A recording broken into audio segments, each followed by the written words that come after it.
Should be live, Hunter. Working on. Let's see.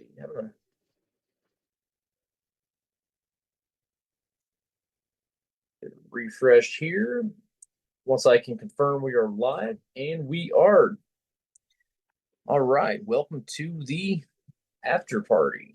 Dakota and I, Captain Burley Slice, just finished recording the newest episode of Brothers of the Pipe podcast. And in this episode, we really enjoyed 15-year-old Hearth and Home anniversary cake. Answered a few emails, had some good laughs, and yeah, we had a lot of fun making this episode. So if you get the time tomorrow or anytime this week, go on to Spotify, Apple Podcast, or anywhere that you listen to podcasts and give it a listen. All right, we are live indeed. So great to be here. Great episode of Brothers of the Pipe. We have Dr. Bob's Nightmare, Brutal Enough. What is going on, guys? Life with a Pipe. Jeffrey, looking sharp. Gentlemen, thank you, sir. Thank you. I hope everyone's doing quite well. It's been a wonderful day. A little busy, but very productive, and been having a whole lot of fun. So, what's everyone smoking? I'm polishing off the last little bit, the 2011 Hearth and Home anniversary cake. And then I'm going to switch up to Haunted Bookshop and the number one Savinelli after. Nice. I don't know if you went fully. Hey, Justin, good to see you in here. I don't know if you fully went into it, guys. This is that 15 years old Hearth and Home anniversary cake that Russellette was advertising on his Facebook that me and Hunter was fortunate enough to buy some of. Hey, Bluegrass Piper 85, what's going on, man? How are you doing? Cigar Vice, 2 dapper gents, thank you, sir. Dr. Bob's Nightmare thinks that we both came from court. No, I got called to court one time and it was federal. And I was 7 hours from home. And the secretary said, "You're not getting out of this. You can email the judge, but he doesn't let people out." And I was lucky enough, he excused me. Nope, you guys are special enough for us to do this for you tonight. I've been kind of in the mood to do something like this, just clean up a little bit, and I was telling Hunter about it, and Hunter chose to jump on board, so we're having some fun. But yeah. Today was the Kentucky Derby anyway. I'd love to hear you guys' mint julep stories and who lost money on the Derby.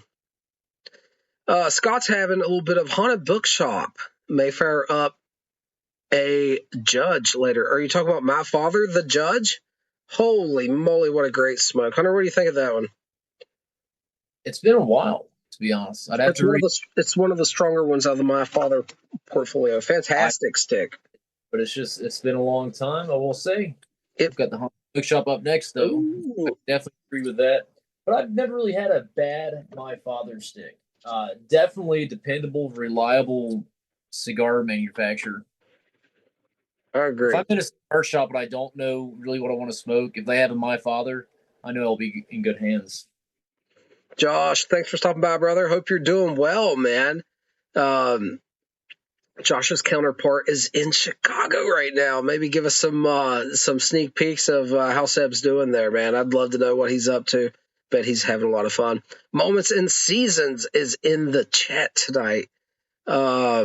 Bluegrass has some half and half and a K. Woody connoisseur. Ooh, that sounds awfully tempting. Old Man Copper. Look at you two dressed up to the nines. Old Man Copper, I put the Captain Burley Slice pomade in, and I had to keep going down with it. That's how I felt. You know what I'm saying? Guys, there is going to be a limited edition Captain Burley Slice pomade produced by the awesome Old Man Copper. Everybody go to his YouTube channel, give him a follow, and go to his website and get you some beard balm, mustache wax, bug repellent, lip balm, and soon some hair pomade. Good to see Old Man Copper. Thanks for stopping by, brother. So Dakota, I must ask you a question. Pardon the expression. But I'll save it up for later. No, you should keep that one. But how long did it take you to get your mustache to kind of take shape there once you started applying everything to it? Pretty quick? I can tell you exactly how long it took. At Muletown, it was trimmed down with a number 2 guard on the hair clippers, and it's been growing since number 2 guard at Muletown till today. So there we go. Sonoran Slinger is in the chat. What's going on, brother? Hope you're doing well. Good to see you in there.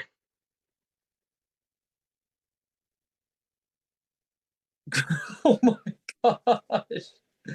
Read Dr. Bob's Nightmares. He says, my uncle bet on a horse in the Derby today. It broke its leg, and they shot the horse on the racetrack. He quit betting on the horse that day. True story. Yeah, so interesting story about the winner today. It is the first horse in the history of the Kentucky Derby that had a woman, a female trainer. So another one of these awesome, timestamps of a great achievement by a wonderful woman out there. Her whole hard work went in, and we saw the results today, and I think that's fantastic. About 7 years ago, Dr. Bob says. Well, that would be what, if I ever went to the Derby, something like that would happen. I mean, that I guarantee it. Everybody, the call is open if anyone wants to jump in. The Zoom link is pinned in chat. Jump on in here. Tell us how you're doing. It's really good to see everyone in here tonight. Dakota, now that I'm at the bottom of this bowl, and I do mean like the last few puffs here, it's just barely a smolder. I am getting a more intensified flavor. You want to hear something funny? But it's a little bit more intensified. What's that? This 311's giving me more flavor than that bigger bent apple, to be honest with you. Really? And it's got a lot of cake built up at the moment, so it's a little bit of that chimney effect.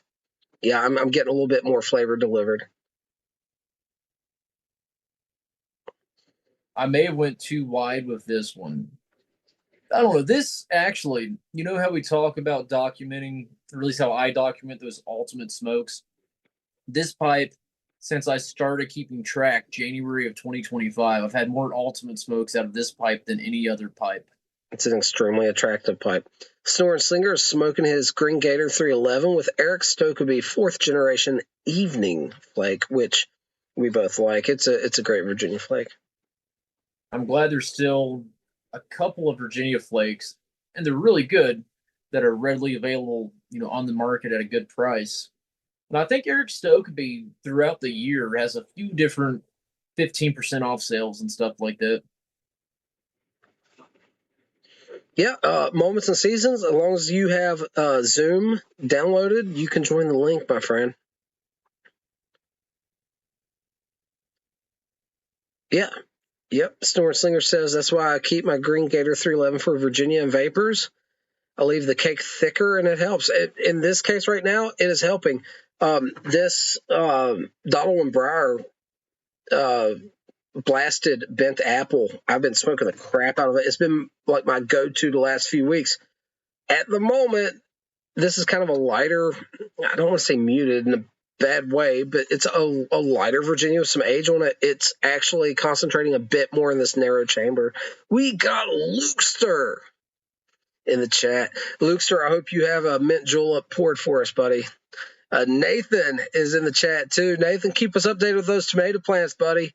I got some in the ground myself. Nathan's got all kinds of, I think it was Nathan that had that short on it, but all kinds of different varietals of tomatoes. I have Big Boy, Better Boy, and some cherry tomatoes in the ground. Also, I have some tobacco started as well. Maybe that'll be featured on the channel here later in the year. Some Virginia Gold, and I have a buddy that's going to be gifting me some Burley as well. Nice. Yeah, I've never actually spent any time watching, researching, reading about the Derby. I should do that because that seems like a very interesting subject, but I don't really know anything about it other than traditional horse racing. I watch it every year, man. You can find it on YouTube. The race doesn't take long. It's a lot of fun. Yeah. It's tied in with a lot of the cultural Kentucky stuff. Bourbon's kind of prominent. Mint julep is the drink of the Derby. It's a lot of fun, dude. I enjoy it. It's one day a year, and like I said, the race doesn't take long to watch, and it's fun to follow. It really is. Yes, Brutal says all the good people in the chat tonight. That's absolutely true. Hey, Robert House of Manor says, look at these two dapper dudes. I'm loving this, guys. Thank you, sir. I appreciate the kind words. Snore Slinger put together a chicken coop yesterday. Today, Dust Devil blew through my yard and tossed it. Oh, man, that's how it goes, dude. He just put a chicken coop together and it just got blown about 20 feet. That's horrible. What terrible luck. Have you seen where people are taking wired chicken coops and painting them black, and it makes it basically invisible? The wires. I have not. Pretty interesting. All right. We got Old Man Copper. And Josh. Let's see here. Hey, Josh. Oh, it's Josh. I didn't recognize your last name. I was about to say, if you want to change your last name, Mr. Josh, you can do that from Zoom. If you want to go incognito mode there. Christian, what's going on, brother? Good to see you. Hey, how you doing, Dakota? How you doing, brother? Better than I deserve, buddy. Better than I deserve. Man, good to see you in here. Great to hear from you. Have you ever had this? What do you got there? Nature's Dram? I have not. How is it? It's very good. I got some Elijah Craig rye, 94 proof Elijah Craig rye here tonight, and it's probably a little bit too potent for this light Virginia we have, but it's still a great pour. Josh, what are you smoking on, brother? No audio. Yep, go to the Zoom app there and check it out. Well, that was good, but that's it. That was the last of that bowl. Of the, Hunter, you started that pipe an hour and a half ago, though. That's pretty good. I was careful, keeping it gentle puff, kind of slow. Make sure I don't ruin the flavor of it, overheat the tobacco, but really, really good experience. And I'm really looking forward to trying this blend in a few different pipes to see how the flavor characteristics change from pipe to pipe. But with that being said, I'm ready for a bowl of Old Reliable. My tribute to matches, every time I do it, my number 1, 673, and a bowl of Haunted Bookshop. Josh, do you have any luck there, buddy? Nothing yet, buddy. Nothing yet. Go to the. Always the same thing. Can you hear me now? Yes. Yeah. There it goes. It's a Christmas miracle. How you doing, brother? I'm doing well, thanks. How are you? Doing great, quite well. Josh, this is Old Man Copper. Below me, if you haven't met him, Christian. He has an awesome YouTube channel, and he has a store where he sells wax goods, beard balms, mustache wax, bug repellent, lip balm. And soon to be some hair balm. Some hair pomade. That's right, and some Captain Burley Slice pomade soon. It's not going to do Josh he's got the 100. Don't need any hair balm over here. Looky there, hey guys, my man. Hey, You got a beard going there, Josh. I think we can get you taken care of on that. That's right. Now. That's right. Old Man Copper, this is Josh. He is the co-host of Beyond the Briar podcast. Him and his co-host Seb up in Canada. They do reside in Canada, but they're imitation Canadians. Neither one of them play hockey. So I'm not sure if they're real My heart Canadians. and my spirit are American. Very nice. But Old Man Copper, I love these guys. They do a fantastic job, and it's always great to talk to these guys. You say Spirit of the Briar? Beyond the Burl. Beyond the Burl. What, you got me all mixed up. What'd I say? It's the same thing, really. What'd I say? Beyond the Briar. Beyond the Briar. Beyond the Burl. I'm so sorry. Copy that, brothers. Yeah, man. Josh and Seb, they do a great job. They've been having some fun too. Indeed. Been a good time, but we're not here to talk about me or Sebastian. Are you blushing? Well, They have a YouTube channel now as well. So gallivanting. Beyond the Burl on YouTube, go check it out. And their Discord server, of course, is hopping. Josh, we do have to talk about you guys for 1 second. First of all, congratulations on 1 year. Thanks, buddy. You guys as well. Appreciate it. Going back to the story of like the Leprechauns cellar that you guys broke into that just like cut off without an end. Listen, I need an ending to that. I'm losing weight. I'm waking up in cold sweats. I don't know what happened. I need to know. Oh, we might need to revisit that one then. All right, guys. Hey, That's we funny. got Hawk Slings in the chat. Sonoran Slinger. I don't know if you're familiar with Hawk Slings, but he has an awesome slingshot channel. I'm subscribed to him. Go check him out if you guys are interested in it. House of Manor says Midwinter's Night Dram in port finished rye is port finished rye. Can't beat it. That sounds awesome. East Texas Pipe Club is in the chat. I know you like it, Robert. I feel like Haunted Bookshop is a long-standing favorite. It's actually not my favorite. I like Old Joe Krantz and Big and Burly better, but respect-wise, Haunted Bookshop has nothing but infinite respect for me. I brush my day and night. I agree with your opinion there on Old Joe Krantz. I haven't had Big and Burly, but Bookshop is good. I find the Bookshop that comes in the ribbon format versus the cake is much better. The cake, Hunter didn't like the cake as well either, man. And this is the only example that Hunter knows of. I don't know of any where cake is not as good as the loose ribbon. That's extremely interesting. He holds the same thought. One of the qualities I like about Haunted Bookshop so much is it is a little rough around the edge. It is a little maybe even unbalanced and a little punchy. And the cake, I mean, it's exactly what it's supposed to do. It smooths out a blend, makes it a little bit sweeter, you know, and it I don't know, just for Haunted Bookshop, it takes off the part that I like. I like the little punchiness. I like the little bit of edge. Mm-hmm. Hazard Borden is in the chat. It says, howdy, lads. You're looking dapper. I'm smoking some Pegasus in a Bimwade London Extra tonight. Cheers. I like Pegasus. I think Hunter's a big fan, too. Josh, have you had Pegasus? I have, actually. I received a sample of it. It's nice. It's not one that I typically reach for. It wouldn't be like one of my first to buy. There's other like burley based blends that I would get before that. I got a tin of Old Burley Bear from Ravenwood the other day. I heard that on the Have you podcast. tried Dude, I that? can't wait. Oh, dude, we tear that stuff up. I can't wait. Have you tried it yet? Oh yeah. So Oh, that is extremely similar to Watch City's Mass Hole, if you hadn't had a chance of trying that.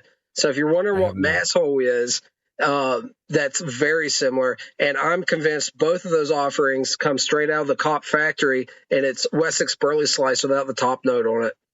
It's even let's folded. do some show and tell for everybody in here. Show me, brethren. Copper, what'd you say you were smoking, brother? Oh, I was smoking, taking it, excuse me, from the other night on my live. I'm still digging into that Blood Red Moon Colt, really enjoying it. And then again, sticking it up with the Midwinter's Nights Dram. It's just, that dram is a nice, it's got such nice baking spice and cinnamon. And then you toss in a little cherry chocolate with the tobacco, and it's awesome. Man, Really you must have a spirit store close by that really stays well stocked. Oh, buddy. You get some nifty stuff, man. There's a store about literally less than a mile from me. It's maybe 1,500 square feet, and this little Korean guy owns it, and he gets the best stuff. So if you're ever looking for anything, let me know. I'll go find it for you, and if I find it, I'll send it to you. So when you're looking for something, you let me know. Brother, I appreciate you, man. I struggle. I did find a cool beer today, though. Life with a Pipe Jeffrey says, Haunted Bookshop home press cake is way better than what they sell. That's interesting. Now that I have not tried yet. And again, I liked the cake, don't get me wrong. But homemade. He's using a noodle press, man. He's making them pucks, dude. Did you see Papa Bear's video today? No, not today. He's gonna make a video on it tomorrow, but he's got some one of the iterations, I believe, of Burley Morning Pipe, and I don't know if he made that or someone made it and sent it to him. It could have been Live with a Pipe for all I know. I can't keep track of all the stuff, but there's so many people pressing stuff, and it's so much fun. East Texas Pipe Club says, "What's y'all's honest opinion on Captain Black Cherry?" I'm gonna keep my mouth shut. I'm not a good person to ask. I like it. I think it's fine. Little Codger was good. There we go. Okay. I have fond memories of it because that was actually the first blend that I ever smoked on a regular basis. I wasn't in love with it. I think I enjoyed smoking a pipe more than the tobacco itself. And so when I discovered online premium tobacco, I kind of went that route. But it's very nostalgic for me. Anytime I smell that, it definitely takes me back to 2013. So it'll always have a bit of a place in my heart. Not something I revisit too often, but of course, Captain Black is well known for a reason. It's because a lot of people enjoy it, and if they enjoy it, then they enjoy it, and that's great. And so, yeah, if you like Captain Black Cherry, smoke it up. It smells great in a pipe. I'll tell you that. If you're ever around someone smoking it, it's a wonderful aroma. I cannot agree more. Josh, have you had it? What are your thoughts? I don't think I've honestly had any Captain Black tobacco at all. Okay. It was funny listening to the was it Brigham's that distributes up in Canada? Listen to that podcast. You were talking about all the tampers, all the pipe cleaners, Brigham's, and I've never seen a Brigham pipe in my life, man.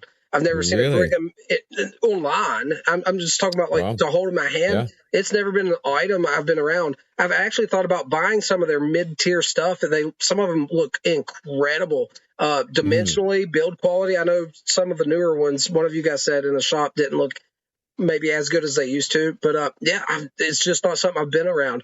And I didn't know if you knew that was a perspective or not, because apparently, because they're like the sole distributor for all things pipe tobacco in Canada, you guys are inundated with it. But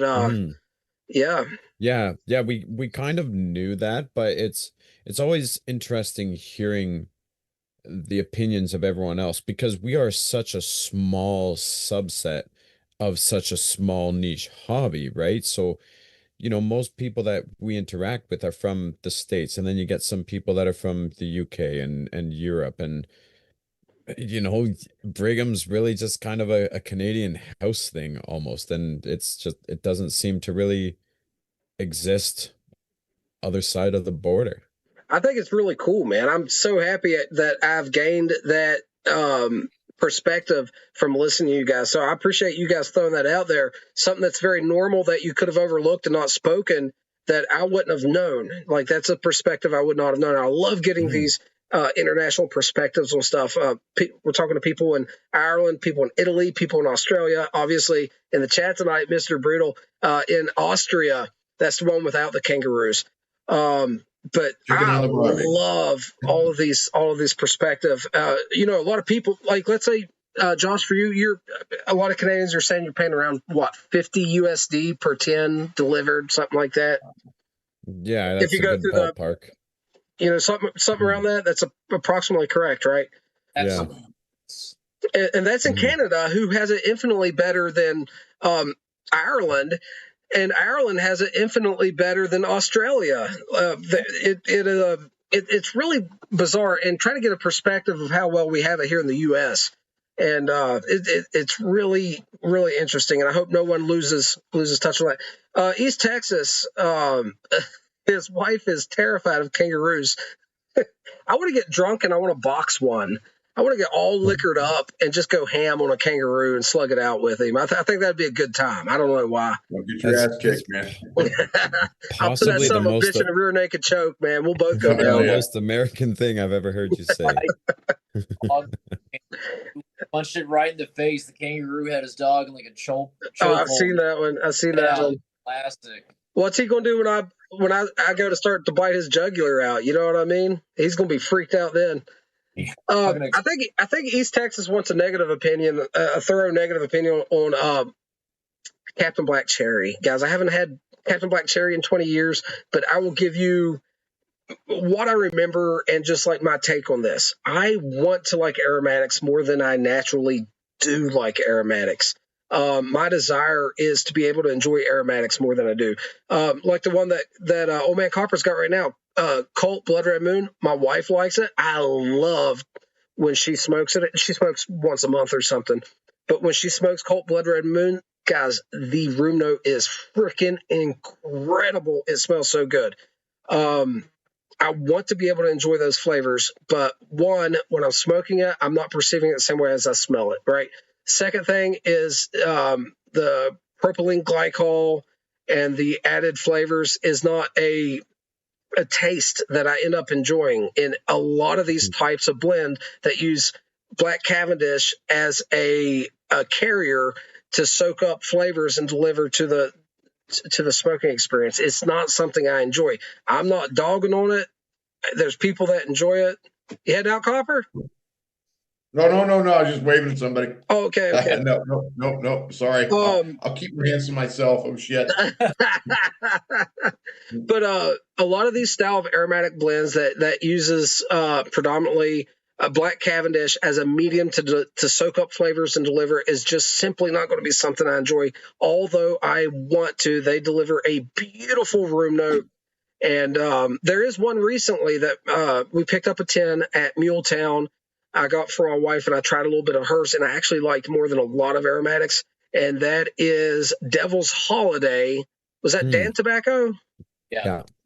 Dan Tobacco, Devil's Holiday. It's a berry flavored tobacco, kind of harder to get. It's coming out of Europe, but it was a dandy of an aromatic, and I'd be much more prone myself to smoke something like that than a lot of the American style Black Cavendish based, soaking up the sugary, syrupy flavor type pipe tobacco as much as I wish I could.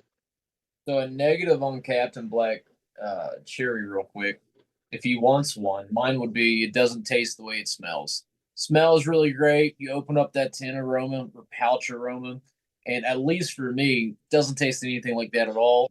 I predominantly just taste the Black Cavendish. Could be me. I don't know. But me and Captain Black don't really get along too well. I do like to pick up a pouch every year or two just for old time's sake, but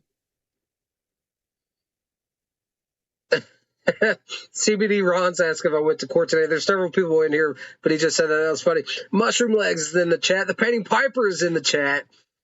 Jack Cavendish, the poet, my new friend. Everybody go check him out. Wonderful, wonderful poetry. Met him on Copper's channel the other night. So good seeing everyone in here. Yeah, so East Texas says he feels the same way. He wants to love aromatics, but he always seems disappointed. Guys, some people thoroughly do enjoy them, and they're not wrong, man. Like Brian Levine says, you are the world's leading expert in your own opinion.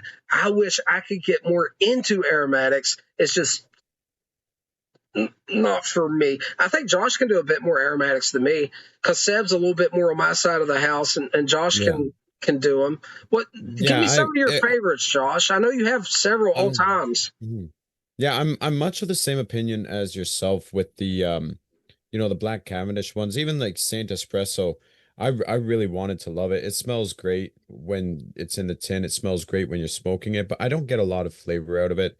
A lot of the aromatics that I like are more towards like English aromatics that have a really great tobacco foundation, like Two Friends English Chocolate, Arrowhead from Paul's Pipe Shop, Harbor Dreams from Per Jensen. A lot of what Ravenwood does is like aromatic or aromatic adjacent. I really like what he's doing it the way he does his stuff. Frogmorton's Chalet, Imladris, one of the newer ones. He's got a whole slew of them. Bristlecone that are just, it just has a little bit more where you can still taste the tobacco, but then there's an additional flavor that's coming through. I don't shy away from trying aromatics, but most of the time, if it's something that's basically pure Black Cavendish, I'll avoid it. I have a tin of apricots and cream sitting in a jar that's like 5 years old because I can't get into it, right? Another great example are Cornell and Deal's the Christmas ones that they rotate through. I really like all four of those. I can taste the tobacco underneath them, but the top note comes through. Autumn Evening, same thing. So there's a bunch out there. You just kind of gotta wade through the brushes there to find what you like. Josh, that was a great response. Thank you so much for chiming in. Very well thought out, man. That's why you make the big bucks. CBD got- Rod. Big Canadian bucks. Well, yeah, the exchange rate kills you, but it looks great on paper.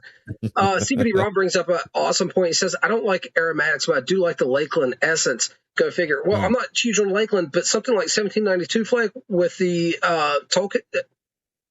What's it called? Tonkin. Tonkin bean.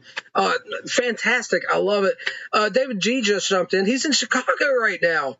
He has found his bag of Rustica, and happy to see him in here. Real quick before I lose it, who was it? Dr. Bob's. Yeah, Dr. Bob's Nightmare. Speaking of aromatics, I want to make a wasabi snuff. I'll send you and Hunter my first batch, Dakota. Well, I remember seeing Steve-O on Jackass snort a line of wasabi. So if Steve-O can do it, I can do it. You may as All well right, just Copper. stick your lighter up your nose and turn it on. Oh, buddy. At that point. Oh, buddy, the pain is real. I can't even imagine. But think of the views, man. Do it for the views. Give the people what they want. Gotta Do it give for Johnny, man. Do it for Johnny.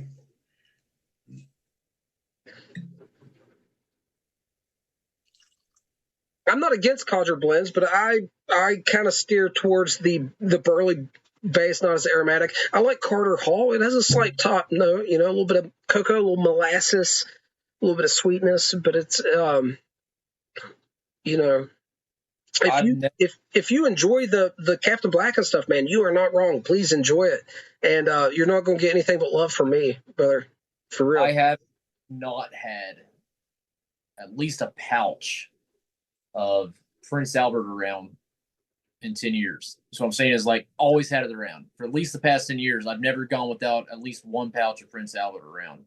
Love Codger blends. I don't really smoke them enough, to be honest, and I probably should. But there's something great about just a Codger blend like Prince Albert, Carter Hall, Sir Walter Raleigh, and just a cup of black coffee in the morning.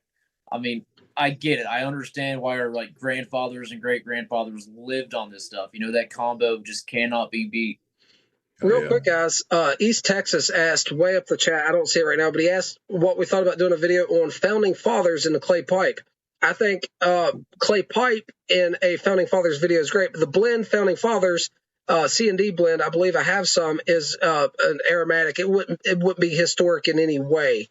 They would have been smoking a predominantly Virginia type blend, no doubt about it.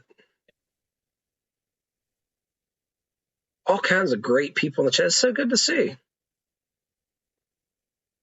I'll be honest. I'm surprised at the number of people watching. I kind of would have expected a smaller viewership based on Chicago happening right now. I told my wife this today. No, I'm with Josh. I wasn't expecting as many as we have now because of Chicago.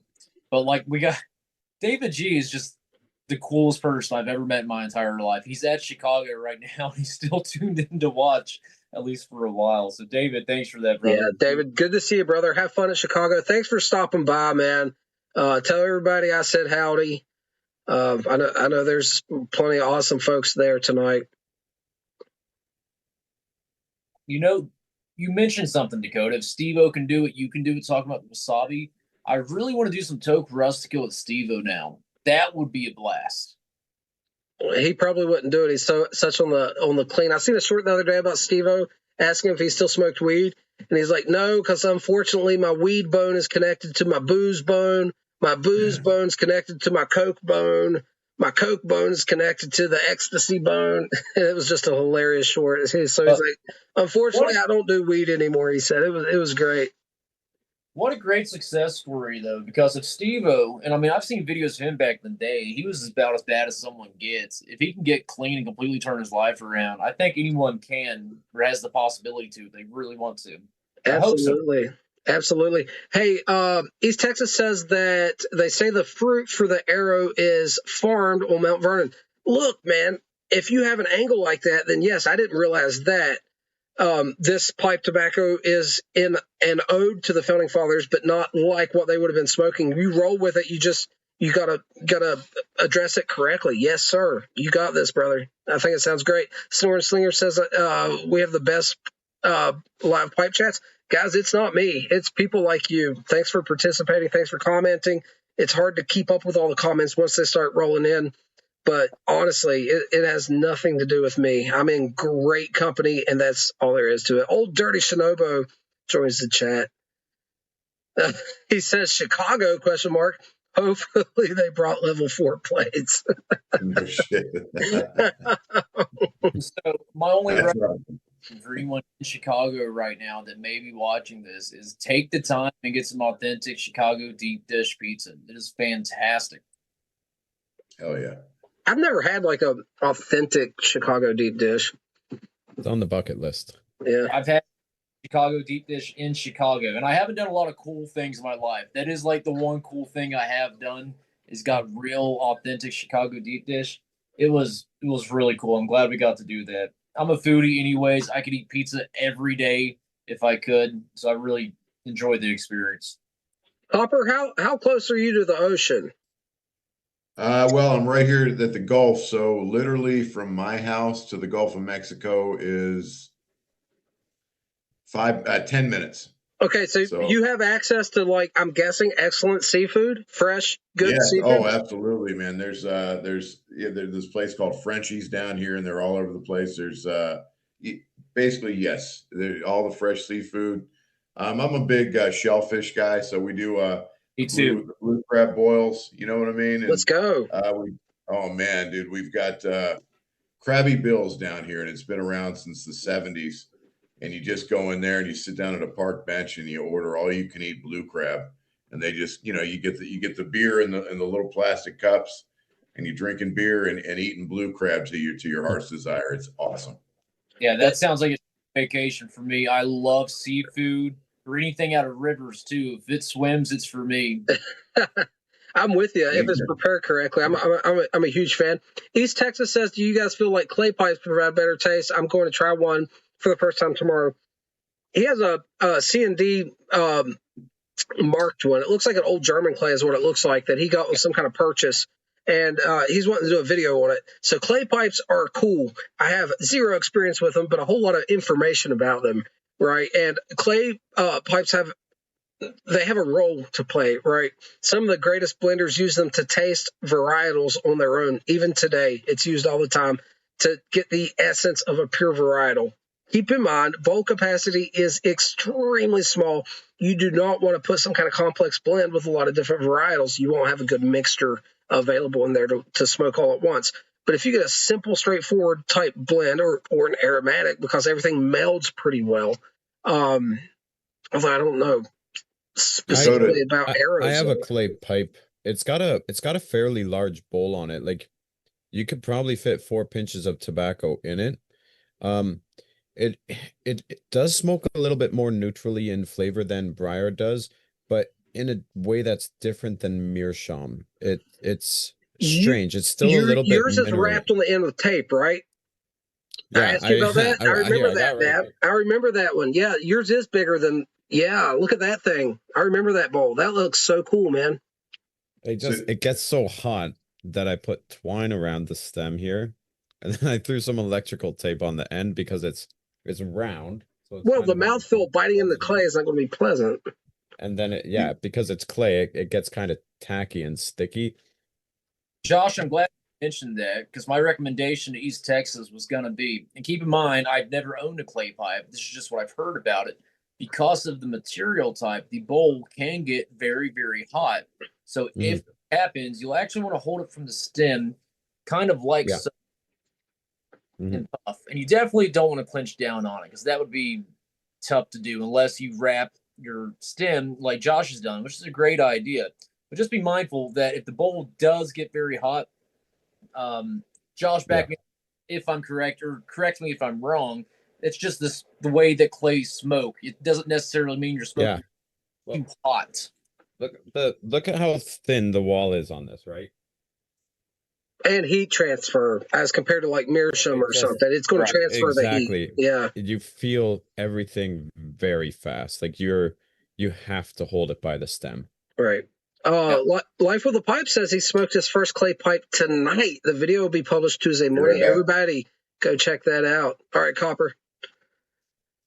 David says, have fun all. We are Rustica Bump upcoming. Brother, you let us know when you're ready. I'm so happy he's having fun up in Chicago.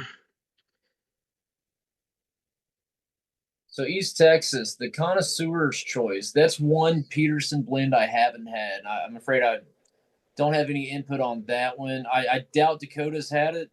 Josh, have you had that one, connoisseur's choice? I have not, no. Most of the Peterson blends I've had has actually been the Dunhill blends, because Dakota and I were both big fans of the Dunhill blends before they switched names. As far as actual originally from Peterson blends, we have had two that I know of, and we enjoyed both of them really well. The first one was Irish Flake, which I think we were very impressed with, and then 3Ps, Peterson's Perfect Plug, we were very impressed with as well. And what surprised me, I didn't realize STG made plugs that dense. So I was very happy to see that, because it was a true plug.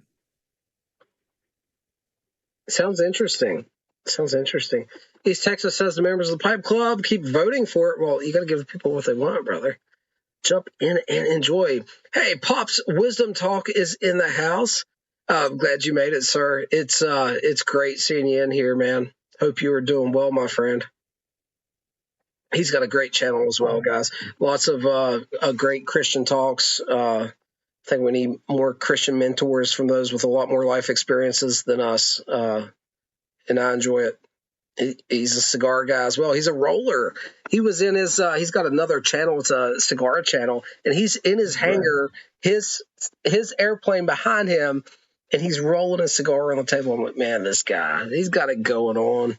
Yeah, if I could be 110 one day, I'd be happy. That is awesome. Pops is going to be in my live on this Wednesday. We're gonna join up on Wednesday. I'll be there, brother. I will be there, man. I'm really looking forward to it.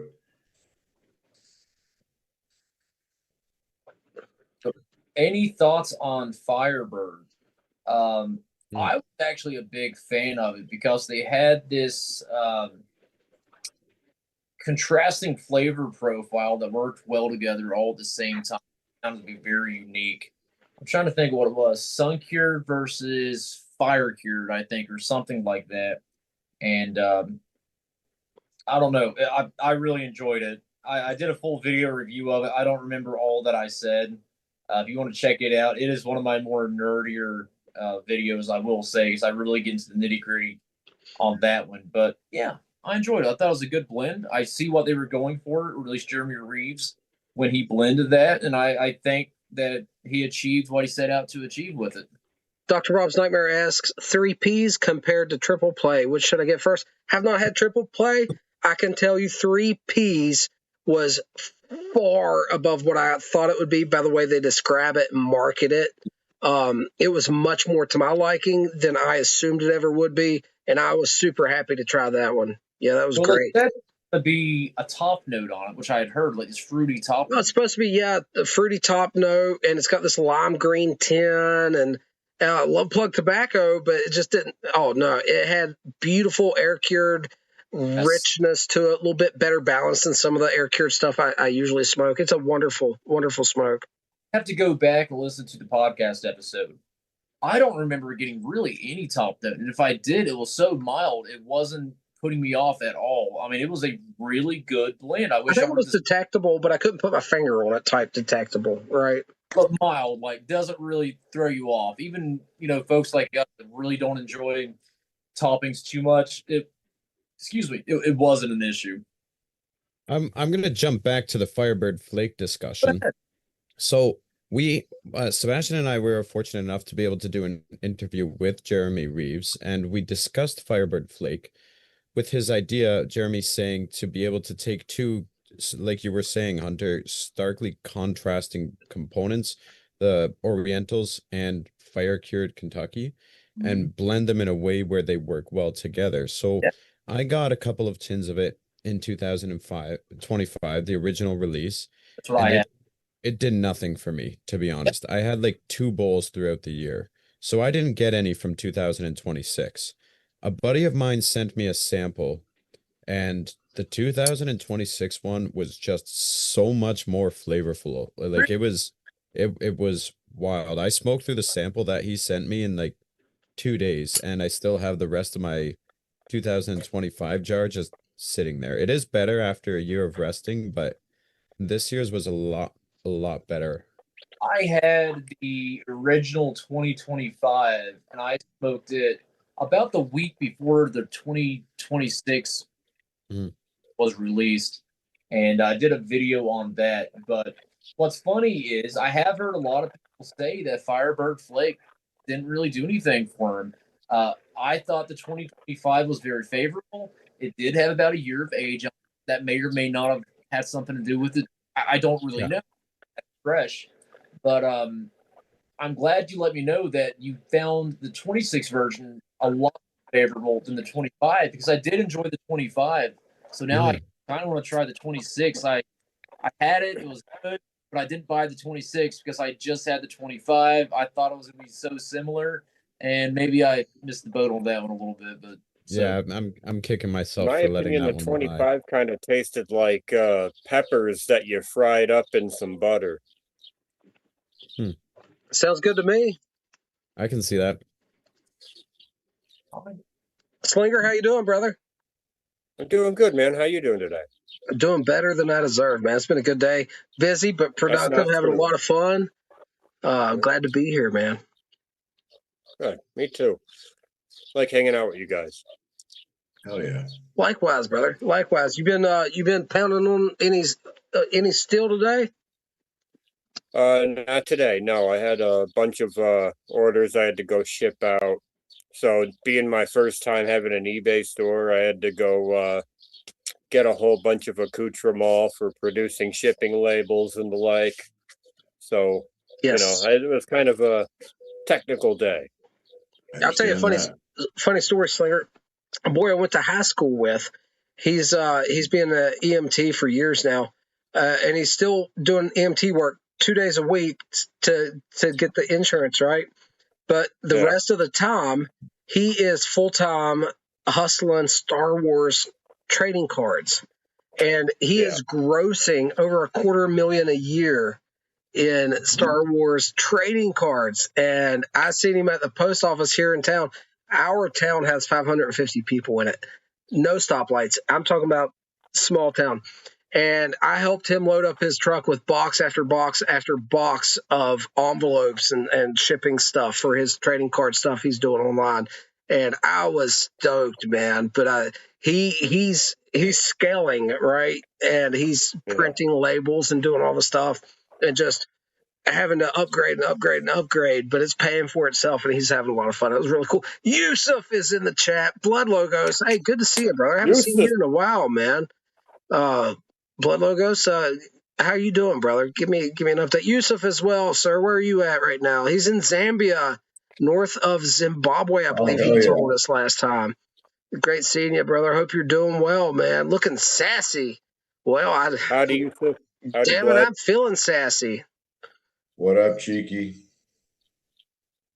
Yeah, old Dirty Shinobi, wanna, he's grossing over $250,000 a year just in that, and he's still doing EMT work twice a year. Also, just on a personal note, he's lost a lot of weight and is looking good, man. I don't talk to him much, but my dude is looking good. Oh, yeah. Happy for him. do I know who it is? Casey Workman. Hey, Copper. Sir. Copper, I'm going to be hitting you up for some of that balm pretty soon. I'm feeling a little dried out here, brother, man. You won't I regret it, man. saw that, brother. You won't regret Whenever it. you're ready, are you on it? I will hook you up, my friend. We'll take care of it. Yeah, I'll hit you up for that soon. Use YTPC for 15% off. Will do. Yeah. Let me briefly address here. East Texas was asking about the Chicago blends that they released, the 30th anniversary. So the 2026 is Virginia Perique. It's Yep. already sold out. There were only 4,000 tins made of each.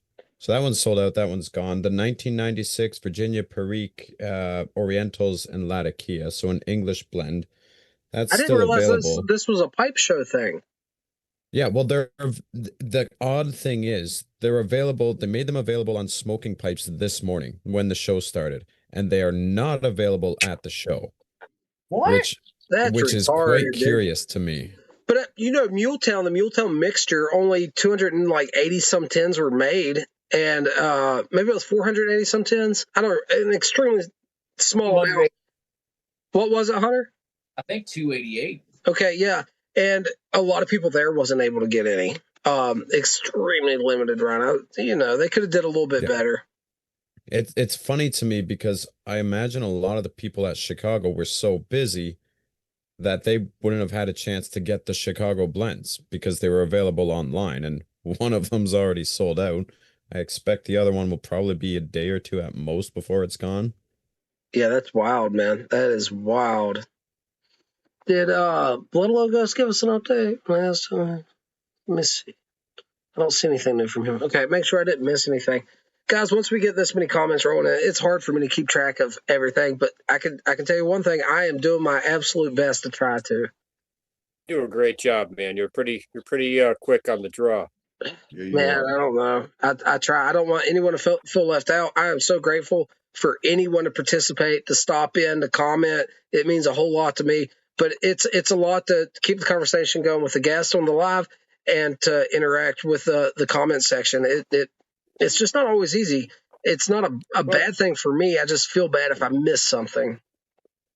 I feel like they're mostly here just to, sit in and hear y'all chat amongst themselves. Every now and then they ask a question, but for the most part, they answer each other. Yeah, I agree. Hazard says not interested either in those blends. The 8-state Burley, though, Josh, give me that breakdown on that video you saw the other day, and the teaser here, the prophecy as foretold by Josh. Yeah, well, it's just Jeremy was doing a conversation with some of the guys at Smoking Pipes. Later, brother. And then as they're talking, the camera just kind of started slowly zooming in on a tin of 8-state Burley, which was on the table. So I imagine that's coming back very soon. 12th. May 12th. That's what you said. That's we my have guess. a blood oath now. If you're wrong, you got to do like 10 Hail Marys. You got to punch yourself in the face 10 times. I've been right so far with That's every what small Beavis and batch Butthead this year, said. so. Now I learned that from Beavis and Butthead, and you can't let me down. So Listen, I'm a huge fan. I was telling Hunter today, we were talking about this blend, the one just released. Hunter was very on the fence about getting it. I think someone told me it sounded a lot like Carolina Red Flake, and I don't disagree with the person that told me that. But I was like, I think 8-state's about to drop again, and I definitely want to get some of that. That is a chef's kiss, delicious blend. Yeah. The magic for me behind 8-state is it is the perfect early fall blend. Early fall, the day starts off, it's kind of cool. You're smoking 8-state Burley. It has that Burley component. It's perfect in cool weather. Okay. Later on the day, it heats up a little bit, but just a little bit. Late 60s, low 70s. You shed the jacket. You still have a short sleeve or a long sleeve on. The sun's just kind of out. Then you have the Oriental component right there that makes it perfect in warmer weather. So early fall, all day long, it fits perfectly. Hey, real quick, I'm going to hit on the Painting Piper's comment. First, I want to tell Old Man Copper, brother, I got no less than 3 of different products of yours on my head right now. No shit. Hell yeah. No That's less. awesome. I mean, potentially there could be more. I had some residue on my fingers, so the tobacco's tasted a little bit more Cuban than usual. You know what I mean? So. Oh, no wonder you're looking so dapper, brother. You know what I mean? Look, I started at the top, got a fresh haircut, and I just had to keep going. You're switched on. You're smashing. You know what I mean? I'm in my flow state, bro. The Painting Piper said, I'd love to hear you or Hunter do a history video on pipe and tobacco culture in West Virginia. One of the cool things about pipe, tobacco culture in West Virginia is old photographs of family homesteads, and they would have, and I'm talking about very old photographs, pre-World War II, very poor shacks, and you would have like the family patch of tobacco. You know what I mean? There was some commercial tobacco grown in West Virginia, but there was a lot of like family patches of tobacco on the homesteads and a lot of cool stuff like that. Now, that being said, there was a lot of tobacco produced in West Virginia, especially up towards Willing, where the Swisher Sweet plant was purchased out. And they do a lot of loose leaf chewing tobacco, Swisher Sweet cigars and stuff now, and some nasal stuff even. But yeah, West Virginia is, I'm a Dapper Dan man. I believe Marsh Wheeling Yes. produced in West Virginia though as well. In Yes, Wheeling. yes. Yeah, West Virginia does have some history. A lot of those factors, though, the product wasn't grown in the state. It was actually grown in Kentucky and stuff and brought in. Yeah. But there was some commercial tobacco grown in the state. Maybe one day we can do a video on that. That'd be a lot of fun. You guys like Old Brother? Oh yeah. I got a favorite scene, Oh, man. yeah. I got a favorite scene. Oh, Do you yeah. remember when George Clooney and the boys are with what's that big actor's name? What's it? Goodman? Goodman. Yes. Yep. They're sitting down eating that fried chicken with Goodman, and they got that box of cash, and Goodman decides he wants it, right? And George Clooney's just eating that chicken leg, and Goodman takes like a tree branch or something, and he hits Pete or one of them right in the head, like he tees off on him. And George Clooney don't miss a beat, he just keeps eating, and he looks up at him and says, "I don't get it, Big Dan." It just keeps going. My favorite scene in that whole movie, and I guess it's really more of a quote, is the scene where they're all like, "He's bona fide," Yeah. and they get into a fist fight. He's That- bona fide. Loved it. Whole movie's quotable. Those Yes. sirens turned Pete into a toad. I see a cow on a roof. Do not seek the treasure. Great. I'll have to rewatch that. It's been a few It's a great years. movie. It's one of the most quotable films. I mean, it's like in between that and Austin Powers. You know what I mean? Oh, Fat God. Bastard's probably my favorite character ever developed. First things first, where's your shitter? I got the load on deck that could choke a donkey. The scene in Austin Powers where he gets like the little buggy cart stuck in the hallway doing like a 55-point turn. I saw Yeah. Oh, God, I know. It's hilarious. funniest thing I ever saw. I took a picture of it and sent a picture of it to my boss with like the screenshot of the Austin Powers scene. Funniest thing ever. And real quick, just because I've got the whatever you call all this on, I thought that the Falcon pipe would be very fitting for it. So I grabbed the Falcon and loaded it up with Nice. Cotton's Double Press Virginia 2022. Well, Hunter, I just watched that the last Peaky Blinders movie tonight. I haven't watched You look just like it's perfect, man. You look Yeah, I just can't like him, watch man. that show, man. It makes me want a cigarette too bad. I love It Peaky does. Blinders, but good God, I crave a damn cigarette so bad I want watching to it. smoke and drink the whole freaking time. Yeah. Yeah, man. You gotta roll your own pipe tobacco cigarettes, and there you I go. do, man. I got look, man. Well, there you go. Okay. Oh, very Okay. nice. Okay, let me show you all my rolling skills. Guys, I am a professional. In a past life, rolling meant something Well, to I me. grew up watching Cheech and Chong, so you know. I used to roll. Man. Hey, before I was a fireman, I cannot confirm or deny how much I used to Led smoke. Zeppelin. Yeah. This is a quarter pounder, man. That's hilarious. East Texas, what kind of information are you looking for on Falcon pipes specifically? Hunter's got a epic crap ton right off the top of his head. I don't even know where to begin. That's a lot to go through. But if you want information on Falcons, I mean, we can sit here and tell you information, but if you really want to do a deep dive, the Pipepedia, am I saying it right? Pipepedia Yep. or Pipepedia page? Dude, they just had this same thing on their last podcast. Was it Seb saying it?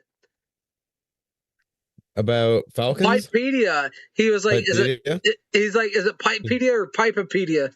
Pipepedia, yeah. Yeah, no, that was it about the Brigham pipes. Y'all just had that conversation. That's so damn funny. But Pipepedia, I know, has a lot of history on Falcon pipes on it. I don't remember off the top of my head, to be honest. I went through a big Falcon phase, and I knew a lot about it, but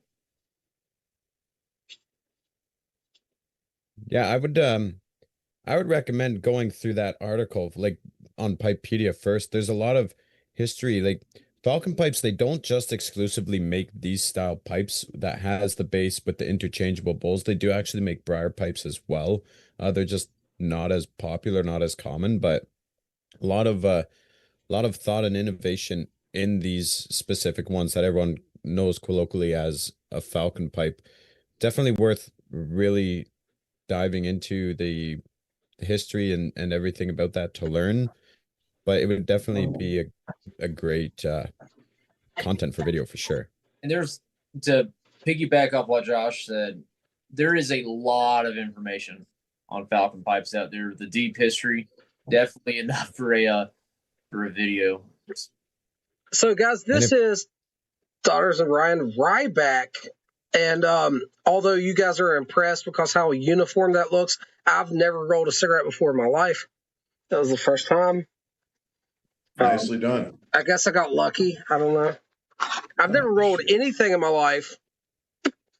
I found that book of papers on the side of the road and felt horrible for the lowlifes that were littering, and I picked it up. Yeah. And it just happened to be there. You've never done that before, I can tell.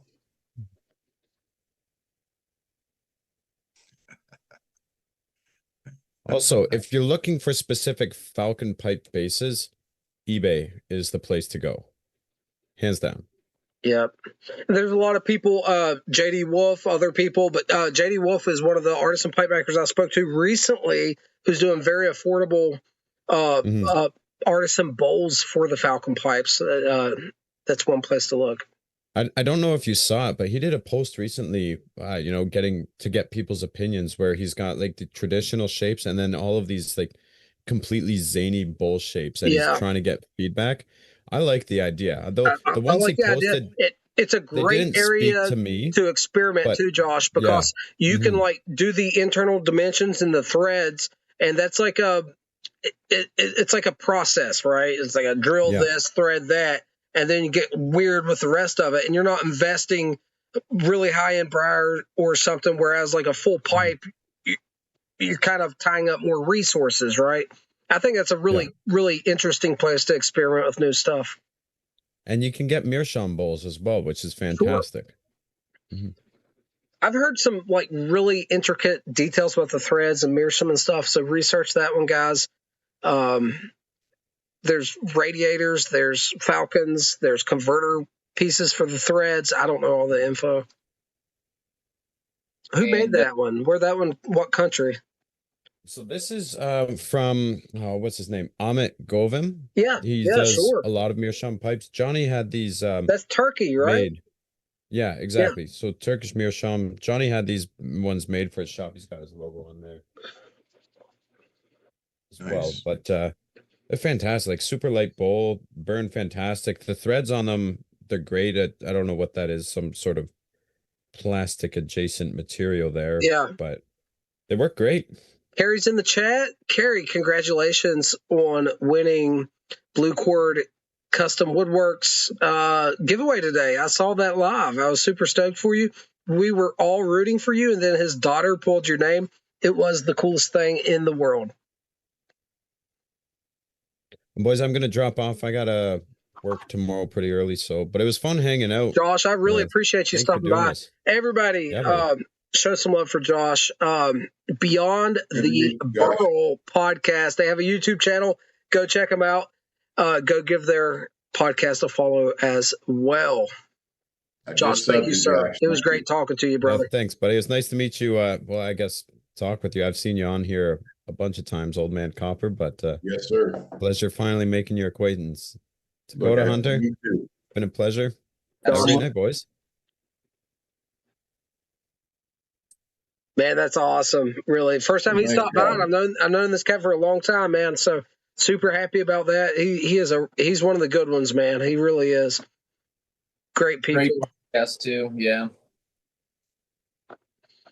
All right, Copper, what's going on, buddy? What do you got coming up this week? Well, it's interesting. Like I told you, we were. I've got the live. I'm gonna film a video on Monday, and and then I'll probably put it out Tuesday. But it's going to be on where do you go after you've had a stressful day or like had a gnarly call or something like that. And then I used to go down to this place called Sandkey Beach, and I go out to the jetty where we used to fish and everything, and just sit there. And then of course the live on Wednesday, and I'm going to do have whatchamacallit, Pops on there. And it's the first time. I guess the good thing is I'm just trying to figure out how to do what we're doing here. And I think you had mentioned that you would help me out. I think I'm going to try to. A little I'll bit of a probably learning contact. curve, but I can. Is it? You're on a laptop, correct? Yes, sir. Okay, you got to use a third-party program like OBS. OBS is the big one. I'm using a variant of OBS right now to stream the screen capture of the Zoom call to YouTube. So you use a program like OBS, use it to log into YouTube, and then you have to set it up with the capture and the audio and stuff. It's not as difficult as it sounds, but there is like a little bit of figuring it out. Someone had mentioned to me the easiest one is StreamYard. StreamYard is certainly the easiest one. Do that one, Copper. Certainly, bro. Okay. Yeah. All right. I'll definitely do No, that. no doubt about it. It's the easiest one. Hey, we got the Colombian Piper in the chat. Yeah, Colombian Piper, go ahead. Are you in the? I know he's wanting to jump in, brother. I didn't see you. We got you now. Colombian Piper. I just accepted it. Try again if that doesn't work. Try to rejoin. There you are, brother. Hello, What's everyone. going on, man? How are you, man? Very well. How are Very you? good to see you tonight. Thanks for stopping by. Thank you for letting me joining in. And first of all, sorry for my English. I know it sucks. Listen, stop apologizing. Your English is far better than you think it is. You should hear my Spanish. Well, thank you so much. How are you all tonight? Good. Doing well, Muy sir. bueno. Great to see you in here. Is my audio okay? Yes, sir. Hear you. All right. Sounds good. So, What cigar you got yeah. there, my friend? Well, I'm just enjoying. This is the first time smoking this. This is Bribon. It's a Colombian brand I haven't heard of. It's the name of Rascal or Rascal. I don't know. What was the first word you said? Bribon. It sounded like you said huevon, like lazy. No. This is Bribon. The word Okay. for rascal. I think the word for it in English is rascal. How is it? It's really nice. I really like it. It has an intense flavor. I like intense flavor. Me and Hunter both do. My brother here. Well, the Colombian Piper, if you're not aware, the guy on the right side of the screen, I don't know how it appears to you, the other guy dressed up is my brother, the Pipe Hunter. He has a great YouTube channel. Everybody, if you're going to subscribe to me, please subscribe to my brother, the Pipe Hunter. And I mean my actual brother. He actually knows what he's talking about. I mostly just bullshit and lie. He knows what he's doing. And my other friend here down below me, at least on my screen, this is Old Man Copper. He's a retired firefighter. He is a pipe smoker, and he's also an entrepreneur, and he has a company where he's making wax goods, beard balm, lip balm stuff. Check him out if anyone was unaware. We have Papa Bear Gary, my good friend, in the chat tonight. Gary, thanks for stopping by. Do let us know how you're doing. I'm sorry, Colombian Piper. Go ahead, sir. Well, I was telling you that I've got 2 kids, and they went this weekend for a scout camping thing. Yes. So my wife and me are alone here, and the calm was itching, Yeah. So I just went for the mall, and I was thinking about maybe buying some pipe tobacco, maybe a new pipe. I was thinking about getting a poker style one, Yeah. but the Oh, yeah. ones that the shop got didn't catch my. That's a really nice one, man. Uh, So I bought that in 23 on a trip with me and my brother Hunter here. It was very memorable, and it's one of my favorite shapes now. yeah. So well, I was telling the guy, man, the ones you got are pretty, but they are not my style. So I was watching Tobaccos, a Cohiba, from Cuba, and Oh, learning. Cubano. Yeah, Cubano. If you obviously you have heard of this, obviously, but this is not from the República Dominicana. How do you say that in English, by the way? Dominican Republic. Dominican Republic. Thank you so Yeah, much. So this, those are Cuban. yeah, these ones are, That's a real Cohiba. and this one, the Colombian one, smells something like it. Just to give you uh, um, an idea. And I also got Romeo y Julieta number 3, which I That's a haven't in the smoked. tubo, man. That's a fantastic stick. I hope you enjoy it. Thank you so much, man. So yeah, that's pretty much it. Uh, my friend Gary, Papa Bear in the chat. I know he's a fan of the poker shape as well. Um, he has several pokers. Was looking at a couple at Muletown, and he's a fan as well. Also, Snore Slinger that was in here earlier has some pokers. Carrie has a poker. Several of my friends here. Good night, Alec. Thank you so much for stopping by, brother. Much love, man. But yeah, several of us in here, including Hunter, he has an artisan poker, my brother here. But yeah, we like the poker shape, man, and it is user friendly. It's very forgiving shape. The Yes. geometry is simple. There's not much to mess up on it, and it seems like the odds are in your favor when you buy a poker. Yeah, well, and stuff usually gets kind of messy, when you're working and stuff, and it's a really nice shape. Just you can leave it there, and it's as you said, user. How do you say that? User friendly. User, User user, friendly. correct. Perfect. Thanks, man. Listen, man, how did you? You're in Colombia, correct? I am in Colombia, yes. How did you get your English this good? Well, thank you first of all for your kind words. I know they are more kind than true, but I came from a family of old people. My dad just turned 94 2 Sundays ago, and I just got one sister who's 21 years older than me, and she got married with an American guy, a really nice guy. And because of the age gap difference, sometimes the relationship with my sister and him is more like a relationship between mother and dad. You know what I mean? I You understand. know what I mean? So I didn't get the chance to actually live in America. It's an amazing country, but every time I could on vacation, I went there. So, and because of his work, I knew Virginia, Denver. In Florida, we were in Plantation, in Tampa. Well, I travel all around on vacation. So That's you awesome. guys are pretty neat, and that's why I kind of speak English the You way I speak good speak. English. I've actually met several Colombians, Colombianos, right? And Yeah, a lot of the time,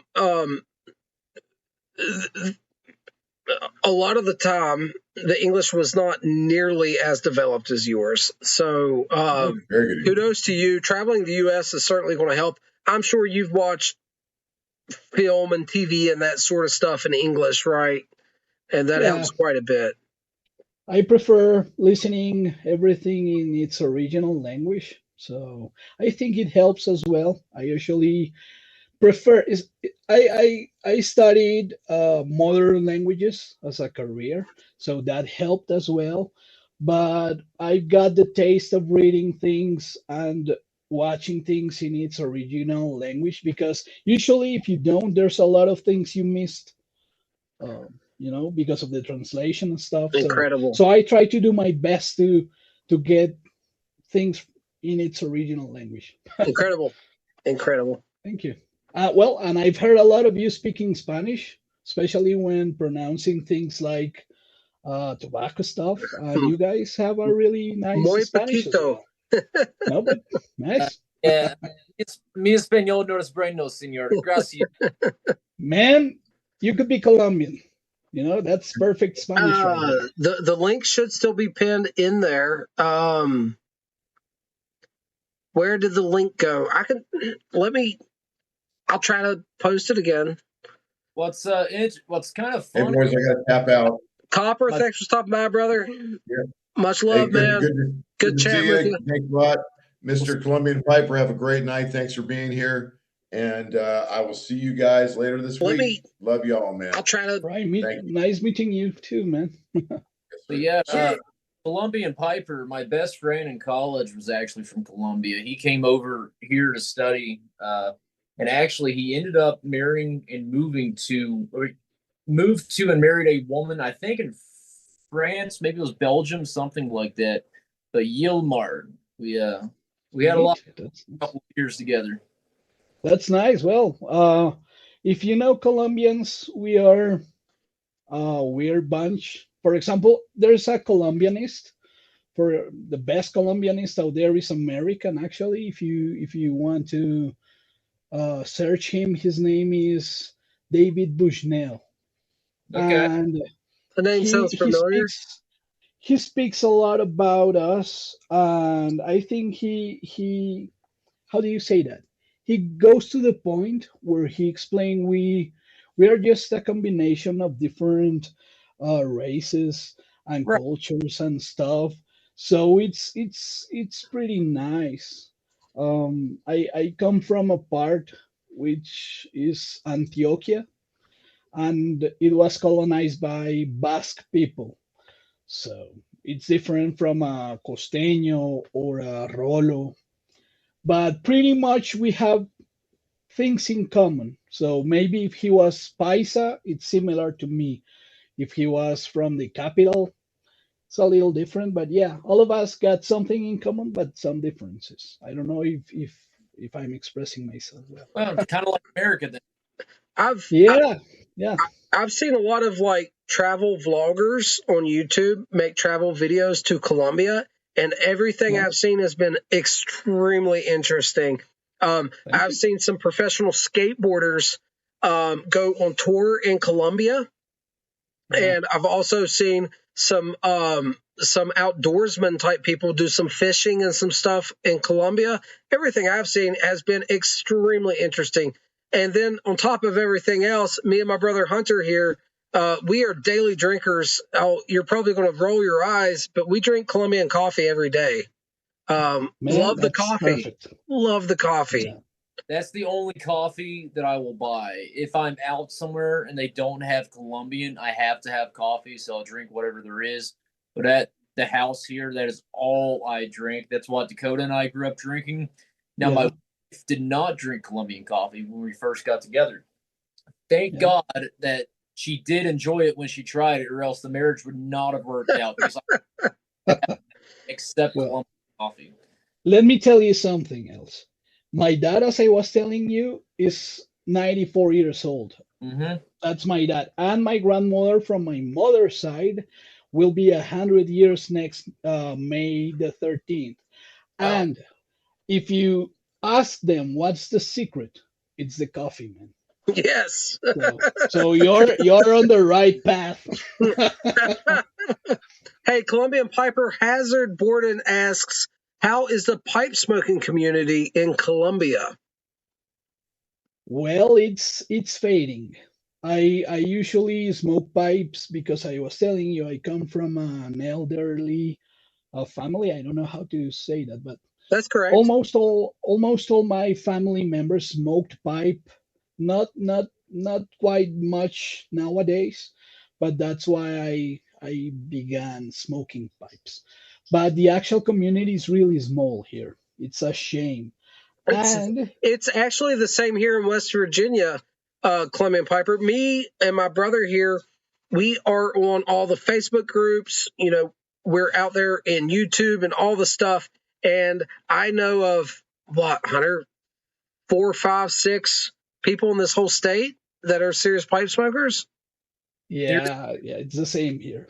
It's a Through shame. online But friends, I know less than 10. Yeah, Between less than 10. It's very few. There's one pipe club in the state. They're about 4 hours away from us, and they meet quarterly, once every 3 months. And as much as I would like to attend one of the meetings, I don't see it happening. But Oh, they're that's a shame. It's a shame, man. yeah, but the Colombian Piper, this is why we do this online like this. This is my pipe club, right? Just like East Thank you so much. Texas says, this whole thing, the podcast started because Hunter was working out of state a lot, my brother here, and we'd find ourselves on the telephone having very long conversations about pipe tobacco, about cigars. Yeah. And at the end of the conversation, we'd both say, hey, man, we should have recorded this. This could have been content on the internet, and that's how we got started, was because of us meeting up in phone conversations about pipes, and that have been awesome. I think someone's trying to join. Yeah, I'd like to know more, though. Dakota, my computer froze. I don't know if that's everyone's, but Nope, you're live. You are live. that was odd. What's going on, man? How's it going? Check, check. You sounding Audio. good, looking good. Yep, all good. Audio and video. How goes it? Oh man, it's fantastic. It's a great night in Florida. Hey, another Floridian. What do you got? What do you got over your right shoulder there? Is that Zen cans, pipe tobacco cans? What am I seeing? Oh, that? Oh no, that's my my fridge. Stickers and It's magnets. stickers. On my fridge. Okay. I Yeah, couldn't stickers tell. and stickers and magnets on my fridge. Yep. Garage fridge is full of fun things. Brutal Enough says that the stream paused. We froze for a second, but we're back. I didn't notice anything on my side. Everyone says we're back. It was not on the phone where I'm recording and seeing you all. It was the playback on the But laptop. you're watching comments on the laptop. Okay. Right. It was Okay. just for a moment, though. Everyone says we're good now, so we'll just keep rolling with the punches. Okay. Hey, Sad Eyes, do you have another name online? Would I know you from anywhere? Moments and seasons. Oh, finally you're in here. So nice to meet you, sir. Yeah, likewise. Thank you. Yeah, I thought I changed all my names, but I guess I missed a few. It happens. What are we smoking tonight? I got Per Jensen, Yep. Brothers in Arms. Oh Yeah. boy, that's a dandy. Bro, in the Boswell, Beautiful Boswell pipe as well. bro. I love mean, that stem. Yeah, that is Really nice. really Nice nice saddle stem. bit. Yep. Beautiful. Boswell was one of my old haunts back in 2024. I used to stop in their Chambersburg location a good bit. I got to know those guys well. Got a lot of tobacco there. They did some pipe refinishing for me. And man, those Boswell pipes are awesome. Have you seen one of the Magnum pipes in person? Like the really big ones? Oh, they're massive. Oh, Who was Oh, I it? want one. Who was it that had one? Was it Yusuf? It was Yusuf that had that one. He put like a whole tin of tobacco in, right? It wasn't, yes, but it wasn't a Boswell, though. That wasn't a whole tin? Boswell? Wasn't a Boswell, but it was a giant Boswell-sized pipe. That was a that company that people's been getting stuff on, like Amazon. I can't think of the name of it, but I would know it if I heard it. I just can't remember. Man, he said, what did he say, 4+ hours in that thing? In total, smoking Yeah, time. he'd smoke, let it go out, smoke, let it go out, but it was like 4 hours of smoke time. I mean, that's an all-day pipe, man. And that's something I'm into. That's I the mean- main reason I like pokers, It usually gives you a really long smoking time, so I should look that up, man. 5 hours, it's just crazy. Gary Yeah. in the comments was at Boswell's in Chambersburg last weekend, and it was a Dr. Brog. Yeah. Thank you, Carrie. Yeah, Gary gave me and Hunter the invite, but it's like 4+ hours away. He Around was that. visiting friends in West Virginia, and I wish I could have got to hang out with Gary again. I would have taken him out to dinner, no doubt about it, but it wasn't in the cards. Gary, I mention this every time we talk about Gary, but I just love the way he does math. He does math in his head like a true pipe smoker. So to get to Muletown, he's like, well, the plane ticket, that cost me a Dunhill. The rental, that cost me a Savinelli. It was just the funniest thing hearing him explain how he was pricing it in his Hey, mind. one second, Hunter, while everyone's in here. Lou Hell and Carrie just won Blue Cord Custom Woodworks giveaway today, and they're both in the chat right now. So congratulations to both of the winners. It's great to, if I don't have the names mixed up, it's great seeing both of you. Thanks, Lou, for stopping by. And Hunter, continue with your story because it's a dandy. Well, really, that was just it. It's just everything that cost him to go to Muletown. He never actually said the cost. It was, yeah, the plane ticket cost as much as a Dunhill. The rental car cost as much as a Savinelli. The hotel cost as much as a Peterson or something along those lines. But I was like, yeah, that's a true pipe smoker. I see his thought process. That's a wise man, you know. That Savinelli. Yeah, the Piper math is strong with Gary. Gary is a great guy. Talking about prices, I'm curious because, for example, I was talking about this in a video. Down here in Colombia, a tin of EMP costs around $44. You're paying almost around Canadian prices. You're talking about 44 USD? Yeah. Yeah, that's almost Canadian prices. That's pretty damn steep. We're gonna online about 15 USD, and EMP, if you're you can probably get it a little cheaper. Around there, but in a brick and mortar, it'll be probably like 16, 18, 20, yeah, at a store. So it's a wise thing to compare prices, you know. It's interesting, and in Colombia, you know, I don't know how much like the average yearly income for a person is, but when you compare like how much money someone's making versus exchange rates, $45 could be a lot more for you than it could my friends in Canada or somewhere else. You know, it all equates differently. For example, here the minimum wage is around $500. So to put that in perspective, $44 is a lot. $500 for how much time of work? The whole month, the minimum wage. See, we in America, minimum wage is per hour, right? There's a minimum per hour.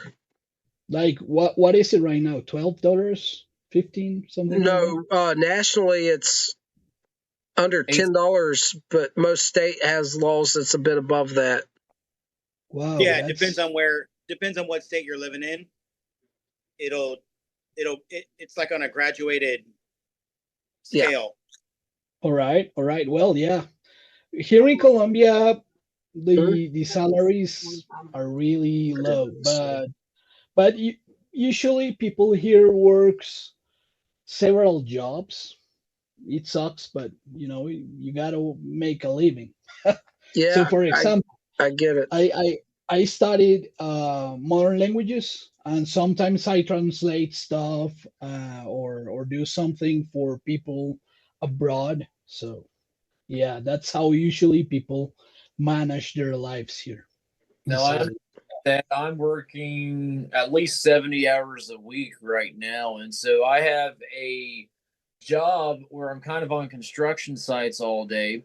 And that's like the first half of the job. And even though it's the same job, I get home in the evening, I have hours of paperwork to do. And it feels like I'm working 2 jobs, and I'm working enough hours for it to be 2 jobs. But it's one of those things, you know, you just do what you can because you have to, not really because you want to. But good night, Brittle. Brittle Enough's heading out. Thanks for stopping by. Listen, Hunter's talking about his 70 hours a week. Let me put something into perspective. Once I work my 50 hours a week and I go down to the river to do a little bit of fishing, Hunter is always sitting there in his truck. So his 70 hours a week, you know. I think he has a phone tracker on my phone, and he waits like 20-minute lunch break. I Jesus. swear it took a 30-minute today. And here I am eating my beef jerky. Just for 10 minutes, I just need a peace and quiet. And in pulls Dakota right next to me with his fishing pole. Can't catch any fish sitting in your truck. That's exactly what I said. Yeah. Like, Well, oh, God, guy again. right now I'm just changing jobs. I'm moving away from the desk jobs, and I'm starting a farm. I just Oh, want to leave good the for city you, and brother. live in the country. I'm just tired of big cities. I used to live in Bogota. If you have heard or watched videos online, it's a nightmare. I feel So you. I just want to live far away and enjoy my life, enjoy my kids, I and can relate, brother. I can relate. And you yeah. know what? You have a presence now on YouTube. We can follow you throughout your journey and support you. So that's awesome. Thank you so much. Well, all of you are welcome in my channel, in my YouTube channel, or if you want to come down to Colombia, you're all welcome in my house. I'd The get in doors are trouble in your always. country, my friend. We'll stay out of Just bring Colombia and stay out bring of a tin of prison. tobacco with you.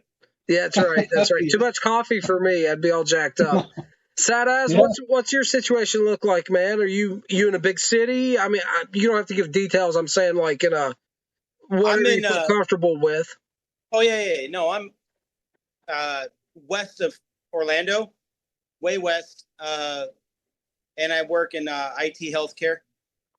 It's actually pretty good, career wise. Do you like your job?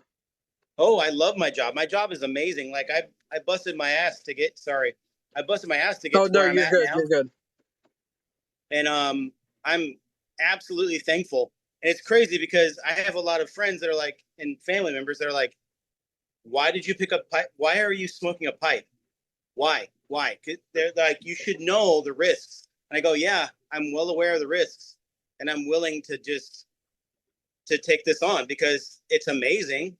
First of all, What does it add to your life? Because for me, a moment with a delicious pipe for me to gather my thoughts after a productive day of work where I'm not inhaling it, I'm not putting it into my lungs, and the quality stress-free time I get and fellowship with other like-minded individuals right now, that social right. component, what is it adding to your life? And then after you get done, like, explaining that to someone because they're missing out on it, they can't relate. We can talk about the minor oral risks of pipe smoking, right? Right. And you kind of have to look at it from a broader perspective, like, because everyone assumes that pipes are cigarettes, right? Absolutely. There's such a stigma over just this being associated with cigarettes. It's like, it's not that thing, right? In fact, over a decade ago, I was addicted to cigarettes. I was too. Yeah, and dip and cigarettes. Me too. Yeah, man. Skull Mint. Copenhagen Long Cut, man. Yeah, and I can't even like tell everyone. I can't even overemphasize how much that this is not the same at all. Listen, premium pipe tobacco sucks as a nicotine delivery device.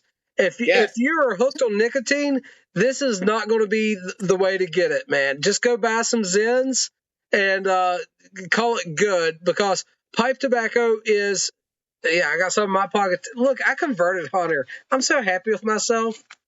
I was already on these, had switched to Velo. He did influence me to convert back to Zen, though. They're so good. They're so good. Is that the thing you put in your mouth? Yeah, this is tobacco-free synthetic nicotine. It's inert, 6 milligram of nicotine, very safe. because I am an addict. Ew. Let me tell you though, real quick. Yeah. So I rode up to a holiday party obviously over Christmas, and I was outside with this pipe. It was a hit. Like everybody, doctors, nurse practitioners, everybody's like, can I try that? I'm like, of course, here you go. And they were just blown away at what they thought it was going to be to what was actually in the pipe. And it's really, I don't know, it's just crazy that this is so vilified, and it's not even fair, like, at all. One thing that I like to think about is risk versus stress. Now, what's more likely to do the most harm to my health? The pipe or the stress that helps get rid of, essentially? And I think people say that stress is far more dangerous than the pipe itself. And the other thing I think about is, this is a little morbid, but we all have an end date. You know, the smoker and the non-smoker will eventually both pass away in due time. So no matter how healthy you are or what you do, eventually that day will come. Hopefully for all of us, it will be a long ways off. I hope everyone Oh, here no has way, no way. Don't run, Luke. Yes. Sorry. Yes. We have done it. We Does he have have a done flag? it. Oh, What's up? Why are you so far away? My God. I can get up here. I'm trying to figure this out. What's up, brother? What's up, fellas? Man, it's good seeing you, bro. How are you? Pretty good. Pretty How was good. the Derby party today, man? Do you have a mint julep for me? Oh, hell no. I had mint julep, no simple syrup, no ice, and no mint. You had bourbon. I love it, man. I love it. Real quick, guys. Gary Papa Bear and Mushroom Leg, both ex-cigarette smokers. Papa Bear had smoked Winston's 10 years back in the 70s. Mushroom Leg says he smoked Marlboro Reds 25 years, quit in 2023. I've smoked my share of the Cowboy Killers. So everyone, Timber Drifter is now in the chat. What's up, brother? Good seeing you, man. But anyway, Lukester, this is your debut on the live. You said you would do it someday, and today's the day. Thank you for stopping by, brother. Hope you're doing well. Doing good. What are you smoking, man? What are you smoking? Some Haunted Bookshop? No, I'm having some dessert.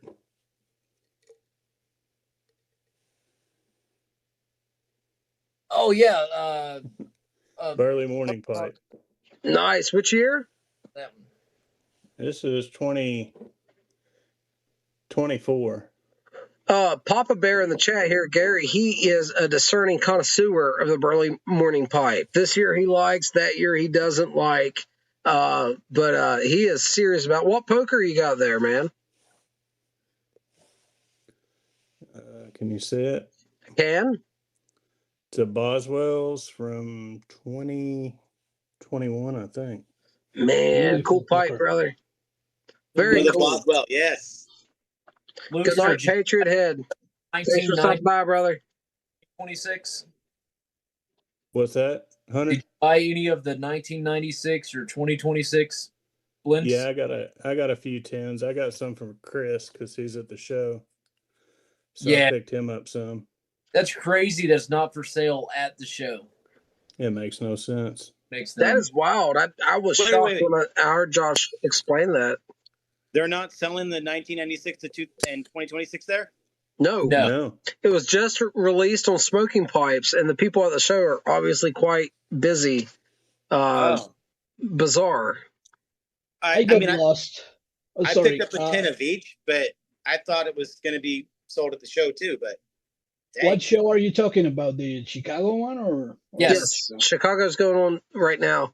Brian Moore is in the chat. He said, hello, YouTube Pipe community. Spent a few bowls acquainting myself with Old Joe Krantz Blue today while working outside in the yard. It's a good, honest, burley blend to smoke while focusing on other things. I need to try Um, labels of Old Joe Krantz. I've only had the original. I've Really only good. had the original Yeah. to be honest. I've heard great stuff about blue for sure. Maybe white label. I'd have to go online and look. I can't remember which one's which now. I have the brown labeled. It's legit. Like it'll knock you on your feet. That's or the, knock you off your feet. I need something to knock me on my feet. That's what I need in my life. Gary says that Luke gave him some bison burley at the show. Very good stuff. Luke gave me a bowl of the bison burley as well, and I enjoyed it thoroughly. Can you see this poker? Can you see the grain on that? Yes, sir. Beautiful. Contrast. What is it? It's a Boswell's too. I bought Yeah, it this Boswell, year. man. Boy, that's a high gloss one though compared to that last one. It's like something's different Yeah, about it. I don't know. What is it? But this one has a few rounds through it too. No, I don't know. Gloss is about the same. A little bit more chimney, Yeah, narrow. I really Yeah, like the it. Boswells are nasty. Awesome. Look at that. Look at that. Look at it.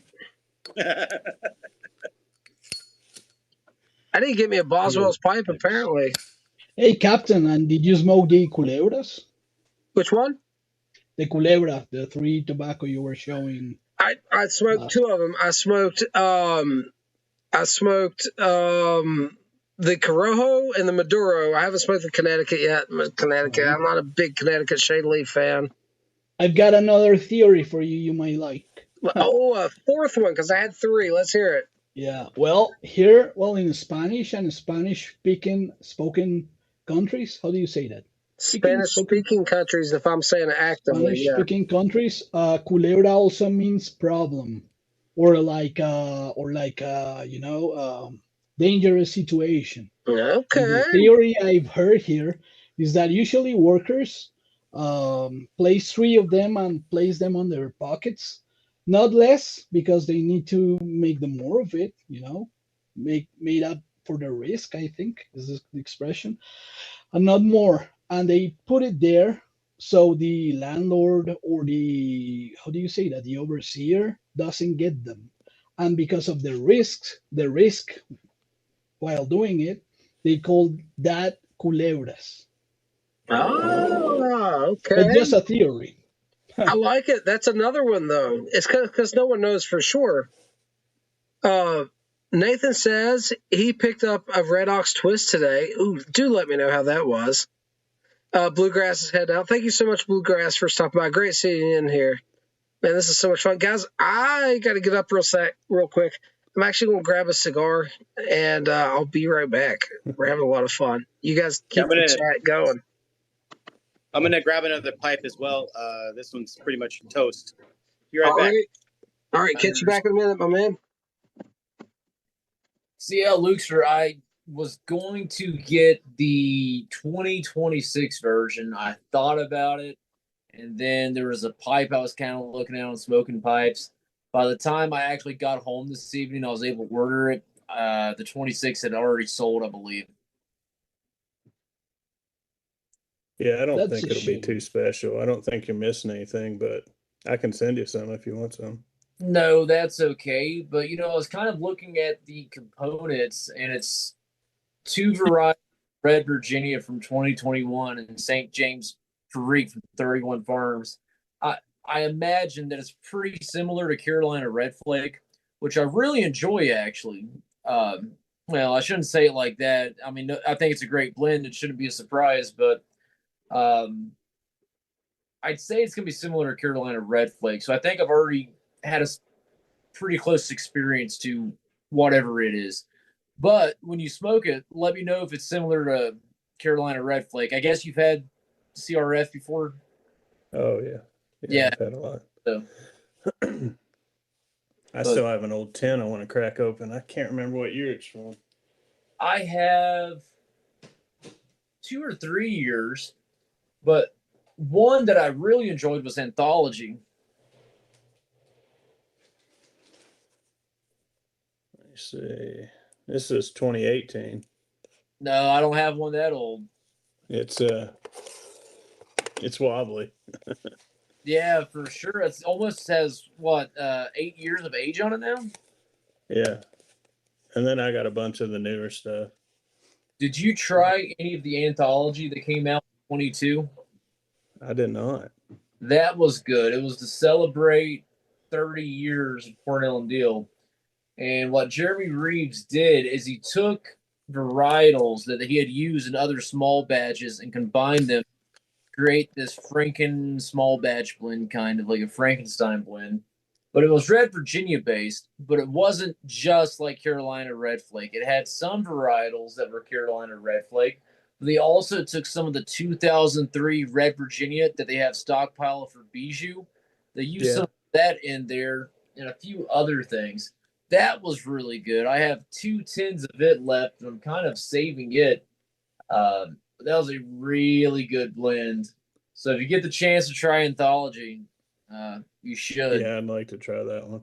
I've been on a Do you- big Virginia kick lately.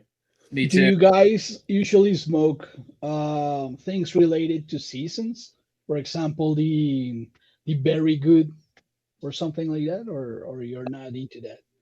So usually with like the seasonal stuff is in the spring and in the summers, people will smoke like Virginias or Oriental forward blends. And then in the fall and winter, they'll smoke either Burley or English blends. And then the aromatic guys will have the topping tobacco be similar to what would be in season at that time. I used to do that, but I kind of just smoke Virginias and Burleys for the most part now. I will say that in the wintertime, I do smoke a little bit more English blends, but I don't smoke as much English blends as I used to. So, really, I've kind of settled into the 2 genres that I like, and I'm not so much of a seasonal smoker. Now, that being said, at Christmas time, Cornell and Deal always releases like a Christmas aromatic. I usually pick up a tin of that and I enjoy it. Um, so there's a few oddball things here and there, but for the most part, my rotation or my tobacco selection is pretty similar throughout the whole year, at least at the moment and for the past couple of years. That can change at any given point, of course, but at the moment it's pretty consistent. I would like to. I'd like to Please, state Steve. that there are a few blenders in USA that do some outstanding job with blends, and one of them is well, 2 of them actually. Obviously, the Country Squire with their Christmas blend. It's called Figgy Pudding. Yeah, I've heard of that. That's real Amazing. It's amazing. Yeah. That and then Strauss Tobacconist with the Sleepy Hollow. Yeah. Fantastic. You Fantastic. see, So as you far see as this spot as well? James with the Briar Fellowship, the Ravenwood blends, his 11th Day of Christmas, which is a Virginia blend he's come out with for the past 2 or 3 years. That really knocked my socks off. A tin of tobacco, depending on how much I have open, will last me a couple weeks usually. I blew through that whole tin in like 3 days. Wow. Really good Virginia blend. There may have been a little bit of a topping, but more of maybe like a essence. But if so, it was very minor. It had a great flavor to it. I want Hey, to bring up some controversy here real quick. go for it. I like controversy. This thing. Oh yeah, that's controversy. Yeah. Did it taste like ass? Yep. Well, That's how I guess you saw my videos then, right? Exactly. That's exactly Well, why. it's not a I found you- controversy. It literally, they screwed the pooch, and they've reached out to me. Big 7Ellie from Italy reached out to me. They wanted to reassure me that they have fixed that problem, and I'm still waiting to see. And that's why we don't have any sponsors here on this channel, because I don't know when to shut up. Hey, Dakota. I had no idea that this thing, because I'm a pretty much brand new pipe smoker. I had no idea that this was tasted like ass. Because I'm telling you, I purchased this. Yeah, buddy. Yeah. Is I that the purchased it. 311? Yeah, it's still unsmoked because you got me paranoid. Nah, Yeah. just freaking torch that son of a gun, Luke. I don't Listen, smell You anything. won't know until it heats up, brother. I mean, there's just no way of knowing. I bought one, like, I don't know, whenever it was the release, like mid-September or November, whatever. I don't know. I bought it and kept it because I was like, oh, this is going to be awesome. I'll bust this out on Christmas Day with some Christmas blends, and I'm going to have a good time. And right after Thanksgiving, I'm like, all right, I got it itchy and I wanted to try it. And it was horrible. Yeah. Absolutely horrible. Toxic, dude. Nauseous. Gave me a migraine. I don't mean that lightly, and I'm not a complainer, dude. Montana, was it Montana Piper as well? That Had Santa one get- Piper had issues. There's a lot of people. I'm not even going to mention all the people that had issues. Guys, this is like, and when I got a hold of Smoking Pipes, they're like, oh, it's a known issue. We've been getting calls. And here's a ready-made email of how to address it. You need to salt treatment your pipe. And I'm like, whoa. No, I don't. And what about the gurgling? Well, that's a geometry issue, completely different. If it's gurgles, it was poorly designed. Gurgles is my problem. Not always. Some geometry is not optimal for a wet tobacco and such, but Well, guys, it was a pleasure being here. Nice to meet you all. Thank you Hey, so much nice for meeting having you, the me. Colombian Colombian Piper, sir, thank you for stopping by. Listen, the pleasure was all mine. Hopefully, we get a chat again. Seriously, thank you so very much. It was so interesting hearing your pipe experience from down in Colombia, and you're welcome here anytime. Please stop by again. Thank you so much. Thank you, Have sir. a good night. Good night. Bye-bye. Luxor, if I were you, and I'm not speaking from experience because I haven't had a new 7 Nelly in a while. I've been buying estate 7 Nellies. I would just scrape the cake out of the bowl. You've been smoking a pipe way long enough that when I say cake, I mean the carbon, the pre-carbon that they put in. Right. I would just scrape that out and go straight briar and smoke it. You'll be No, fine. just I gotta test it first, though. Sorry, I gotta see if it's there. You gotta know if it's there or not. well, then do it. Fire it up right now. All right, deal. If you get my house smelling like a freaking Yeah, and make sure you got like a tire retread factory, I'm gonna be pissed. Listen. Only do it if you want to, brother. Oh my God, he's been holding on to this puppy forever. All right, we're about to find out. Now, it does have to heat up. It's not the first hit or two that you notice it. It's after it warms up. So put a codger blend or something in it. Put some something you know. on a Yes, bookshop. What's he got? Carter Hall. Carter Hall, perfect. Hey, actually, I've broken in a lot of bowls with Carter Hall. I think it's perfect for it, man. My favorite tobacco to break up, and it works for any pipe really, but cobs really do well when you first break them in with Carter Hall.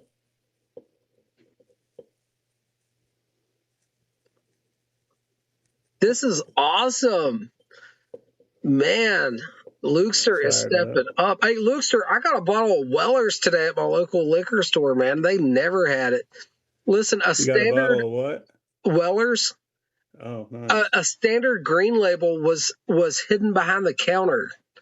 That's how Nice. screwed up of a place I live in. You know what I mean? That is pretty bad. But That's pretty it used bad, to be ain't that it? way here.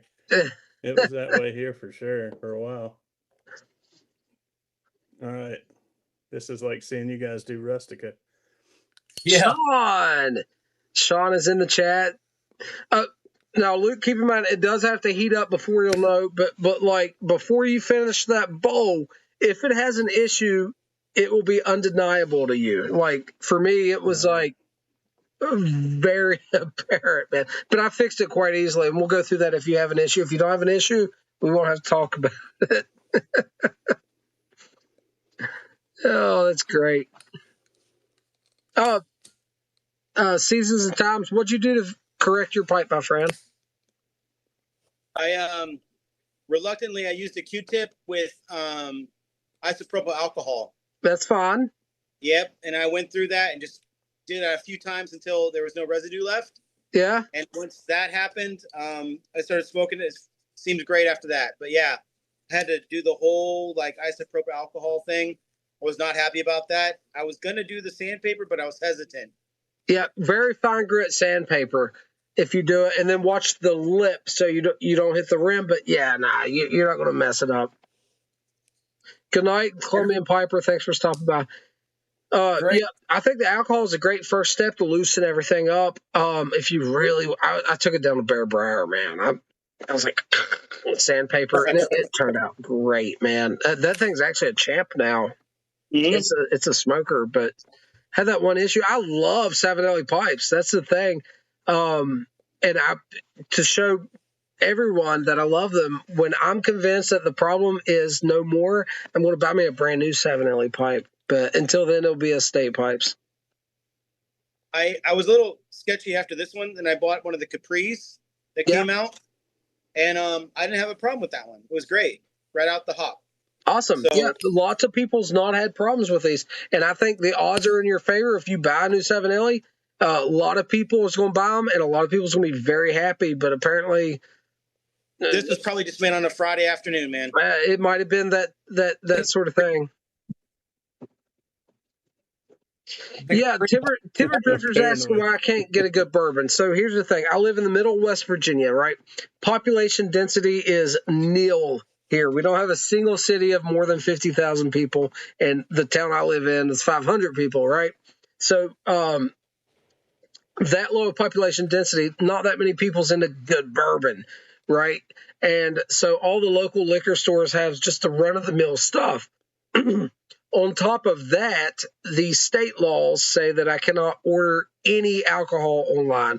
So the IPAs I enjoy, the good bourbons I enjoy, for me, they're very difficult to find here in West Virginia. If I traveled out bourbon hunting within the state, I did find a place on the other side of Beckley that has some allocated stuff, but it's like an hour plus away, and I never go that direction. You might be able to find some bourbon here. I'm just saying, like normal liquor stores around me, there's nothing but the standard stuff offered, which is it is what it is. Do you have the Savinelli Capri pipe close by on you? Yeah, you want me to get it? Love to see it. Yeah, one sec. They both have them. They both have them, dude. Oh, Lukester, Look what you did. Look what Oh, you I thought did, you were bro. talking to me. Get it, Lukester. Yeah, don't stop. Yeah, get them, both of them. I didn't realize Lukester, you had one as well. I'm trying to remember which one Lukester has. I know he told me about it, but I can't recall which Well, one you it know is. the shape, obviously. Oh, he did get the 673. Oh, that is craggy as all get out, Lukester. Man, I love it. Have you smoked yeah. that? No, I haven't smoked it yet. Man, I don't know It's if I got a can. vulcanite stem. Dude, so why does that stem got a little bit more of a saddle bit? it's vulcanite. It looks thinner It's than usual, is it? Vulcanite, yeah. No, it's the vulcanite, same. thinner. You want to see a thin one? Look at my Oceano. I don't know if you can see that. Oh, brother. That thing is Which laser one thin. you got there, Mom? This is a 513 KS paneled. 513 paneled. Yeah. Where'd you find that? That's interesting. They only had like one or two of them on smokingpipes.com. And I saw Sergeant Rocco's here.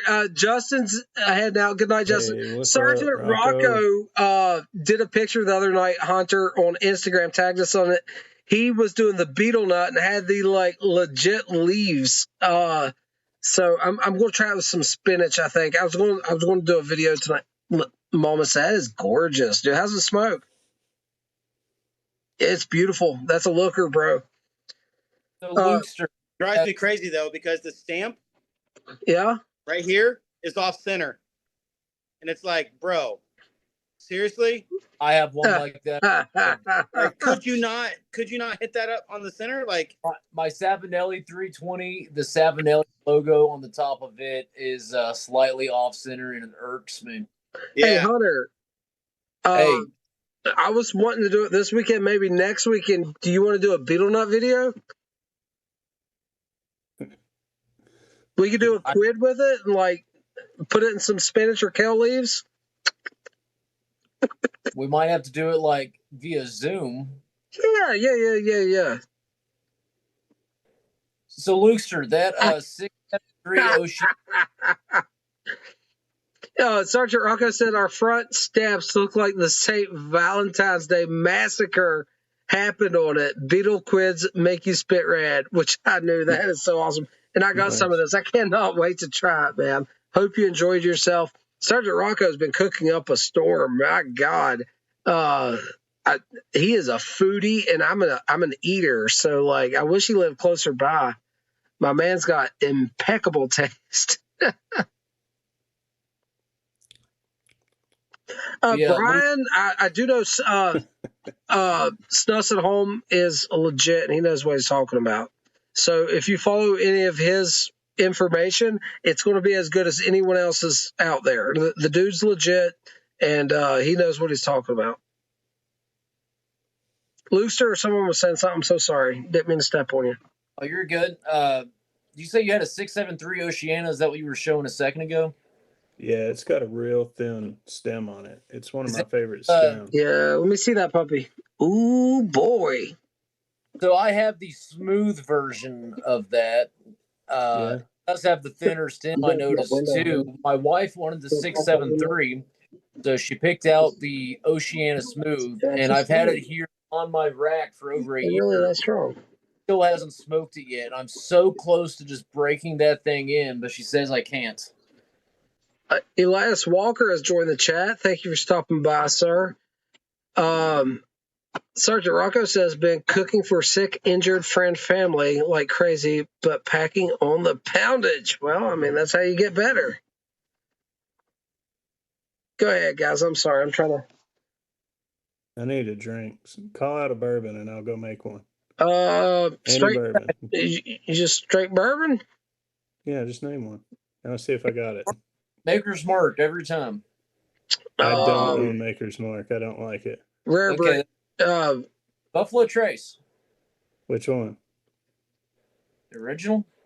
Rare breed. Go get some rare breed. I don't know if I have rare breed. I got a lot of Wild Turkey. I got Russell's 13. I've got. You got the 13? Yeah. That's hard to find around here. I seen the Russell's 10 today, but I don't like it nearly as much as the 13. I got to meet Bill Russell last year. He's awesome. Oh, man. What a dream come true. I'll be right back. If Lukester's pouring a drink, I need to pour another drink. I'll be right back. Dr. Bob's Nightmare says Wild Turkey. I have some Elijah Craig straight rye 94 proof at the moment. I'm a big Wild Turkey fan, though. The rare breed, the barrel proof, is about as good as it gets for me. Sergeant Rocco's roommate, who is also a nicotine addict, who probably boofs that stuff, truth be known, is a Glenfiddich man. Yes, good stuff. Good stuff. Oh, brother, man. I like a Coors Banquet. I'm not, no judgment here, brother. Wait, you were just drinking a Foster's a minute ago. Yeah, you're going, oh, it's a koozie. I see. In Florida, Hey, it's Dakota. necessary. You have to have a koozie. I understand. All right, Luke, what you got, brother? Check this out. This is a pick that they made for Double Star that makes ARs. No, bullshit. No, for real. I went there. They had a store pick at a FFL? Yeah, well, somebody made it for them, but oh, man, that's cool. I like What's that it ball. I proofed haven't at? opened it. Is it a 90? What? Yeah. Regular proof? Yeah. Damn. So, yeah, 45%. Nice. Okay, that's nifty. And this is my favorite pick, a Buffalo Trace. These come in liters. Yep. And it's from a local store that we have. I do like Bourbon Bar. I've heard of Bourbon Bar. Are they pretty good? No, it's called OBC Kitchen in Lexington. Oh, okay. I like Buffalo Trace, man. I'm not gonna lie, and I hate that it's like standard Buffalo Trace for like the last 5 years was like hard to find and like quasi allocated because it's not that good, right? I'm not fighting for it, but it's good. It's good juice, man. It's good juice, and I like it. I'm Yeah, drinking. it's just like Weller. Here's Yeah. that. Now that's hard to find for me, and I have access to more wild turkey stuff than anything else. I'll put it this way, Lukester. I'm able whenever I want to pay the $50 to get rare breed, so that makes me happy, man. I can get a good, barrel proof bourbon that I enjoy whenever I want it. So Yeah, I don't want to flex, but I do want to show you one more bottle. yep. Go right ahead. Well, Jack Cavendish is back. Papa Bear's going to bed. Thank you for stopping by, Gary. Great seeing you, brother. Seriously. Is that the 13? The 17? No Yeah. freaking way, dude. Where the hell did you find that? Dude, I got a plug. I What, told you, what's the MSRP on that bottle? I've got hundreds of bottles. What's the MSRP on that bottle? I paid $119. Okay. Damn, dude. Really? Yeah. You paid like wholesale price then. No, that's MSRP. That's MSRP on the 17? This is a 23. This one's 19 years and 2 months old. That you disgust me. It's fantastic. I got to try it. That's a dandy of a bottle. Listen, that's in high demand, man. My God, the secondary market on that. Lukester, Oh yeah. Here's the one you gifted me, brother. I keep it right here. It's my motivation. Keep trying harder, man. Right here. I mean, this is my inaugural live. I'll pour it right the hell now. I'll give you the executive decision. You make the call, and we'll do it right now. I thought you had a milestone. I don't want to interrupt. It's not a big deal. It was just something. It was just a thing I did. Come on, man. Yeah, crack it open. Just one pour. Honey, I'll give me you a one favor. next Dump year. this shit out the window. No, don't dump it out. Don't. That's Or just at least that pour it. Elijah Craig rye. That's still good. Put it in a solo cup at least. No, that shit's going out to the birds. All right. I got the permission from the Lukester. I'm taking it right the hell now. Here we go, guys. This is the Eagle Rare 10 gifted to me by my friend here, Lukester. Man, it's funny. I used to be able to get this Lukester even where I live for, now it's been 6-7 years ago, but $50 a bottle. And I was so happy to pay that for it, right? A few more dollars the MSRP for the 10-year. You can't find it locally for me at any price, any price. It's just weird. Hey, I think there's something in this pipe. What? Yeah. What do you like? I'm curious to hear your opinion. Yeah. Tastes like burning plastic. Yep, that's it. That's it. That's the one, my man. Tastes like gas, doesn't it? Yeah. And just set it down. That tobacco's ruined. Yep. Don't try it. Don't pounds of it. If you detected burnt plastic, then it's suffering from the problem. This one's good though. Yep. It can be salvaged. So. Yeah, I'll fix it. Yeah. No, pipe's fine. The wood's fine, man. We can clean it up. You're handy with your hands. You got this, dude. But it's bullshit. I'm not going to lie.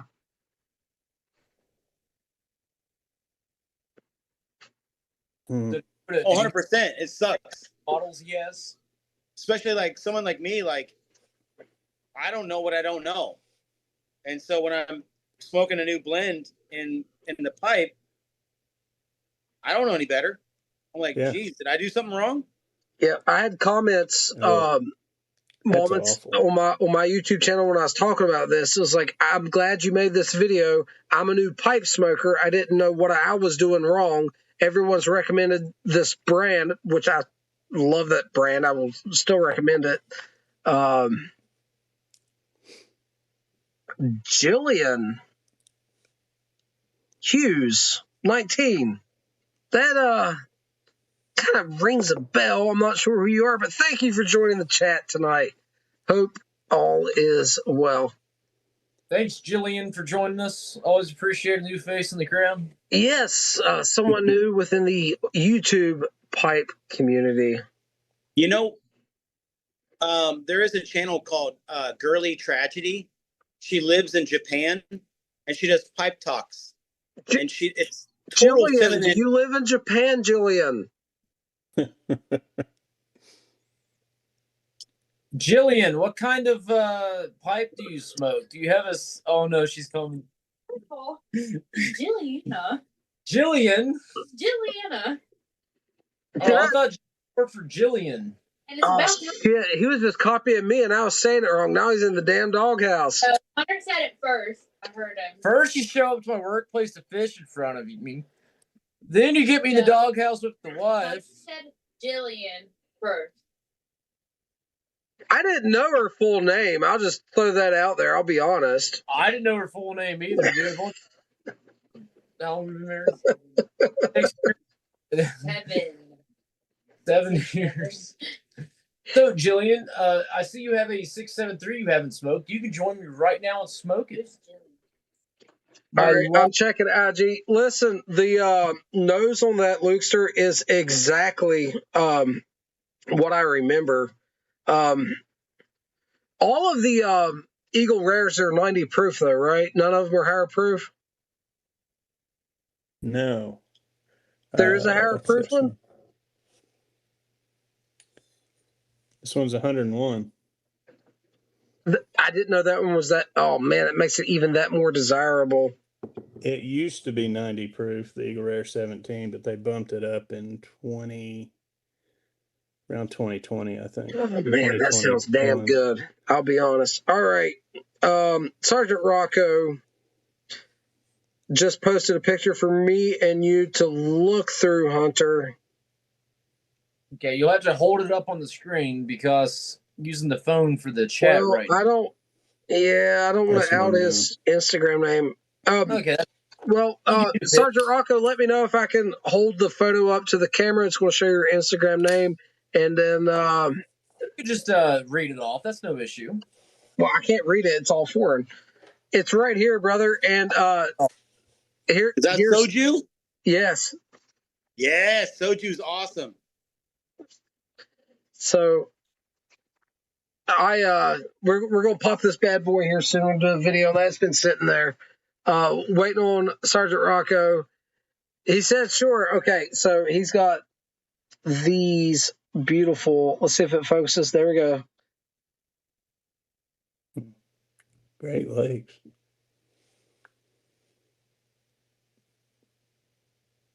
He's asking me and Hunter to take a pic. The artwork on these foreign beers are great. Well, the Great Lakes isn't foreign, but the rest are very foreign. I like that one on the far left that has the gentleman. I like that one too. Yeah. And that's a big bottle too. So Sergeant Rocco is going to get his buzz on tonight. MK95 Eagle Rare is good stuff.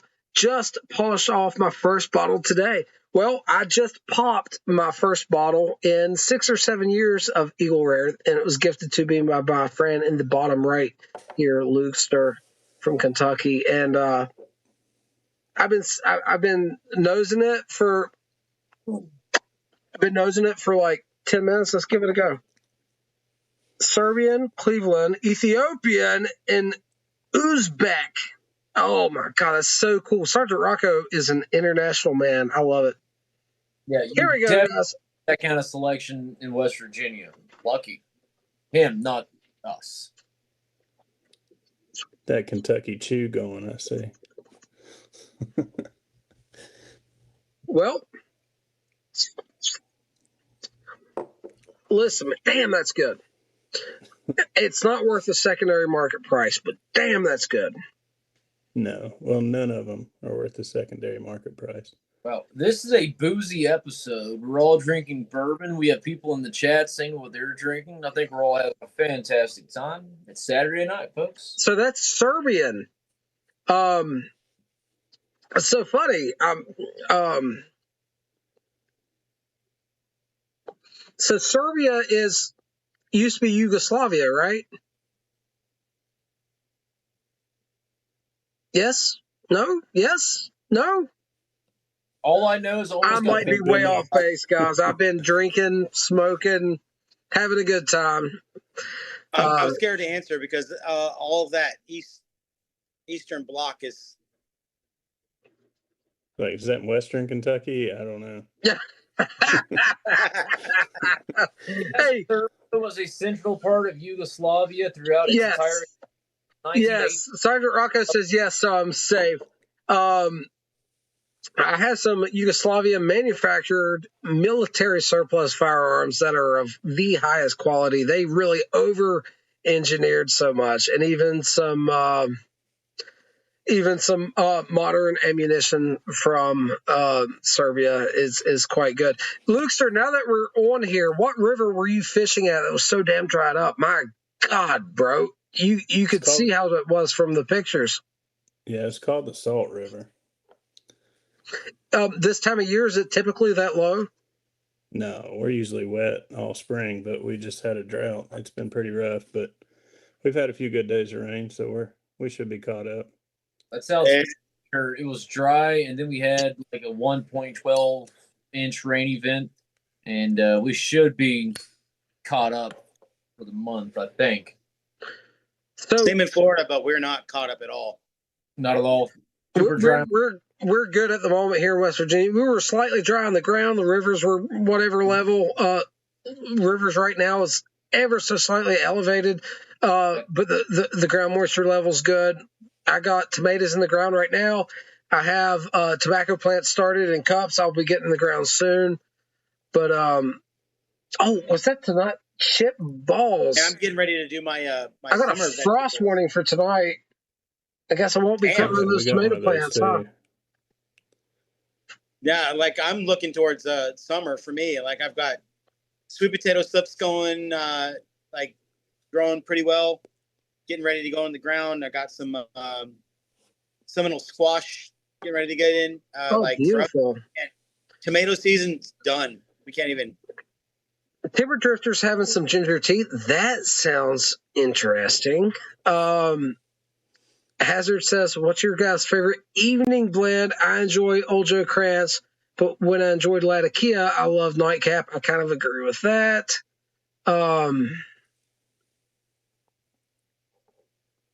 So me, Old Growlery is not made by Wessex, though. I've been drinking. Who makes it? That's Rat Race. Rat Race. Rat Race. Sorry, bourbon talking at this point. Old Gowrie has really been doing the job for me lately. That's a blend that I'm newer to. Dakota's had some. He really enjoyed it. Actually, I had the last of mine today when I was doing my photo shoot. It's more of a broken flake, but that's just one example of something lately I've been enjoying in the evening. There's a lot of blends to choose from, but usually some Virginia flake or a Virginia Perique flake, and usually something with a little bit more complexity. I've always been kind of like a Cornell and Deal guy throughout the day, and in the evening after dinner, I want something with a little bit more nuance, a little bit more complexity to it. Nathan says, you all are making me want to get my bottle of Laird's Old Apple Brandy out of my desk. Well, sir, you're in good company, and there's no judgment here. Please enjoy yourself. Timber Drifter has a lot of work to do before he's planting potatoes. Are you doing like white russets or sweet potatoes or some golds or some reds? What you got going on? I do like some good potatoes.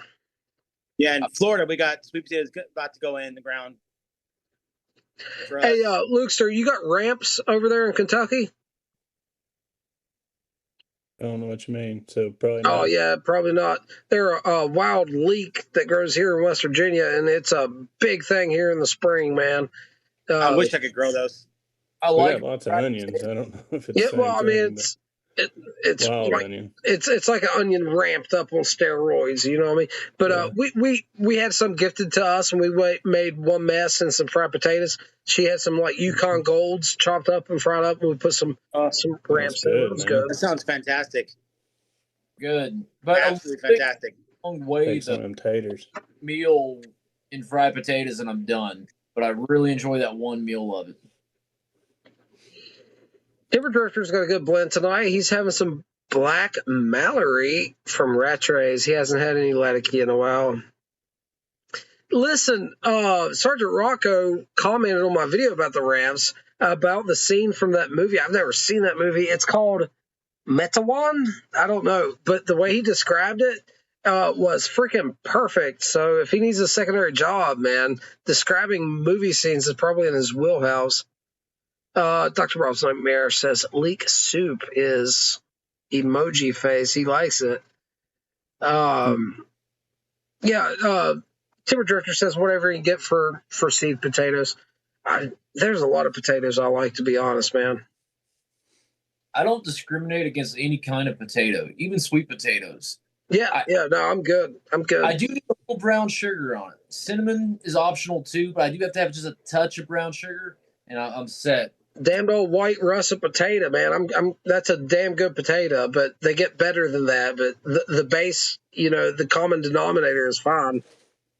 I will say, if you have the opportunity with sweet potatoes, put some chili powder on them.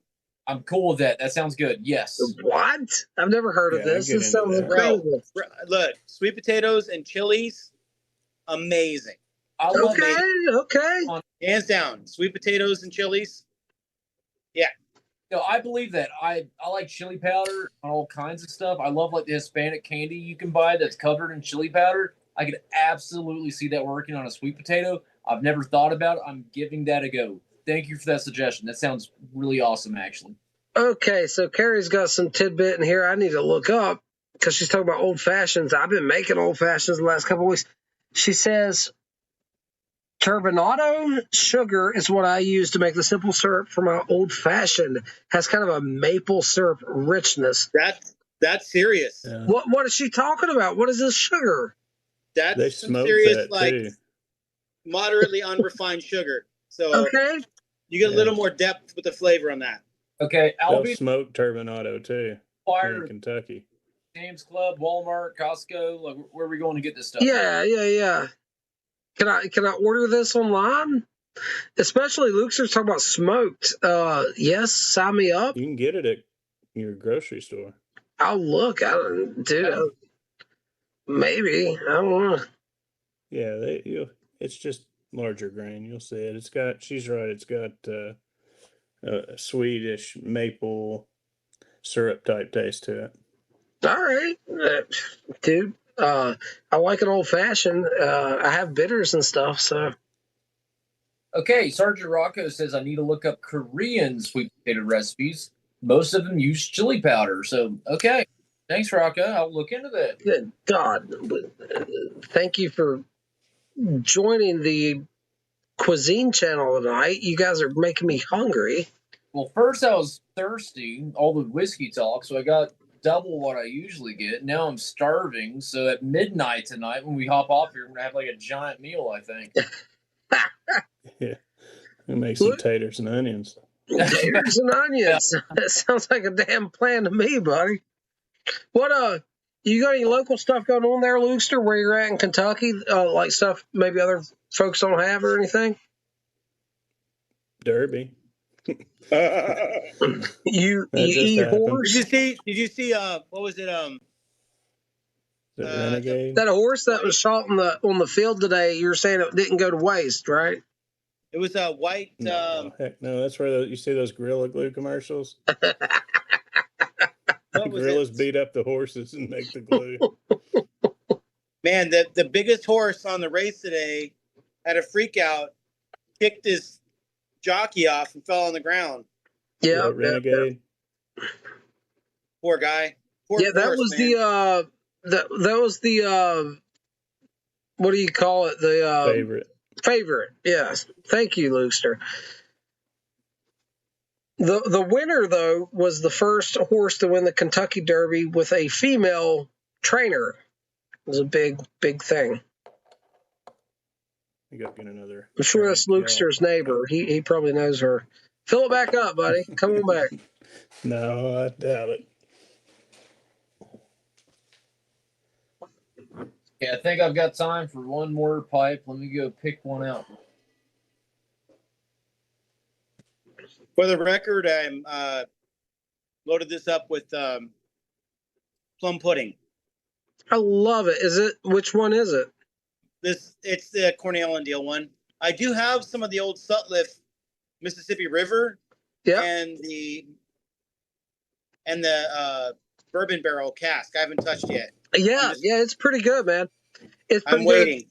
good. Sergeant Rocco says he was shocked when he visited family in Italy, and we went into the mountains. All the restaurants had horse meat on the menus. I knew a guy that was into specialty welding, and they flew him around the planet welding on nuclear power plants. So extremely high-tier specialty type welding stuff. He said he ate horse in France. I have no idea if this is true, but this is what the guy told me. He said it was delicious. I have no idea. Lukester, where you go there, buddy? Same thing Copper was drinking. I haven't had it in a while. I've never seen that available in my life, man. Explain it to me, Lukester. What is it? Well, this one's from like 2018. I've had it a while. It's High West Distillery out of Colorado, I believe. Yes. But it's they put it in port barrels, so it's a rye whiskey. So it's what MGP juice or this? I don't think this is MGP. This is High West. They have a distillery. Okay, it's their own juice. Yeah. I don't know. I'm not a huge fan. I know a lot of people like it. It's really sweet, and it's got that wine flavor that I don't know. I'm just not into it. What's it proofed at? Here, I'll just tell you. Let me guess. Yeah. Tastes like it's in the 90s. That's a connoisseur. He tastes it. And you can just tell he says, let me just try it out, and then I'll tell you. No, it doesn't say. I respect the whiskey game. Oh, it's got to say somewhere. Yeah, it does. 98.6. It's in the 90s. My man guessed it. Not guessed. You detected it. Lukester's a damn professional here. Look where it is. Look at this. Can you see? Yep. Do you see the fine print where it's at? That's weird. That's weird. Coda, did you hear Luke saying how many bottles he has in his collection? A lot. What did he say? I don't even know. Yeah, I don't even know. It's just years, man. It's not I've been doing this since. See, I graduated high school in '97. So when I went to UK in '97, I've been collecting since then, basically.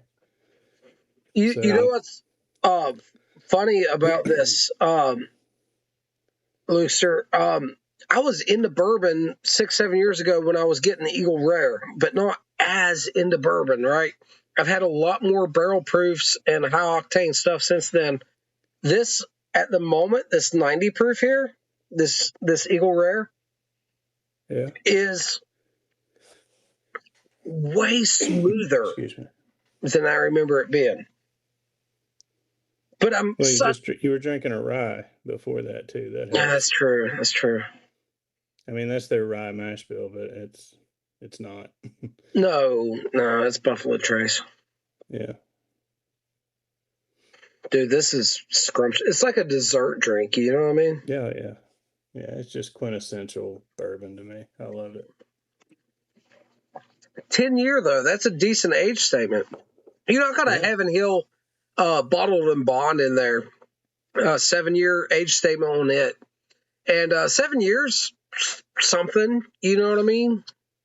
And that was allocated for a long time, and people was desiring that bottle. And it wasn't available. It became available recently. And it's ho-hum. Nothing special. But when you couldn't get it, everyone was going batshit crazy over it. It is so damn crazy. Do you want to know the reason? I've never tried that, but I won't buy it. Why's And that? it's out of principle. Let me show you. Yeah, I don't think Go it's ahead. that great, to be honest with you, man. This, on the other hand, this is good. Ooh. So this is the OG 6-year, if you can see. Yep. They discontinued this in 2018, 17. Yeah, somewhere I around in remember there. having that back in the day, man.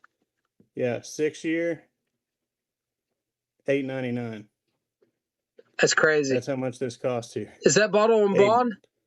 Yeah, And you bought it for 6-year. $8.99? It was bottom shelf all day here in Kentucky. Yeah, you want to get your money back And they on that one? Let me know. discontinued it, and they, got rid of all those, and then they brought it back at 7-year Yep. for $45, $50, whatever it is now. Don't judge me. I paid $60 locally. Yeah, well, that could be the same here. I don't know. I don't That's know. crazy how 1 year. It wasn't worth it, man. Listen, for 10 more bucks, I could have got Old Forester 1920 Prohibition Series or something decent. You know what I mean? For $10 less, I could have got Rare Breed. You know what I mean? It wasn't worth it. Yeah, not too late now, and hopefully you at least enjoyed it enough that. I did enjoy it. But here's the thing for me, Luke, sir, bourbon's good. Because of its defining characteristics, it's hard to find bad bourbon. Bourbon is good. Even cheap bourbon is bourbon, which means it's good. And if you buy a bottle where you get buyer's remorse, you just drink faster and it'll erase it. It's happened a couple times. The problem that comes with its own solution, right? Right. Sergeant Rocco ate horse meat in Mongolia. The solution in the bottle. They eat it raw aged. Suffice to say it wasn't pleasant, but not eating it would have been an insult in Mongolia.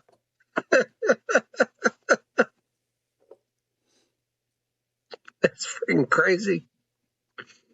So I love every time that he spells vodka, it's with a W.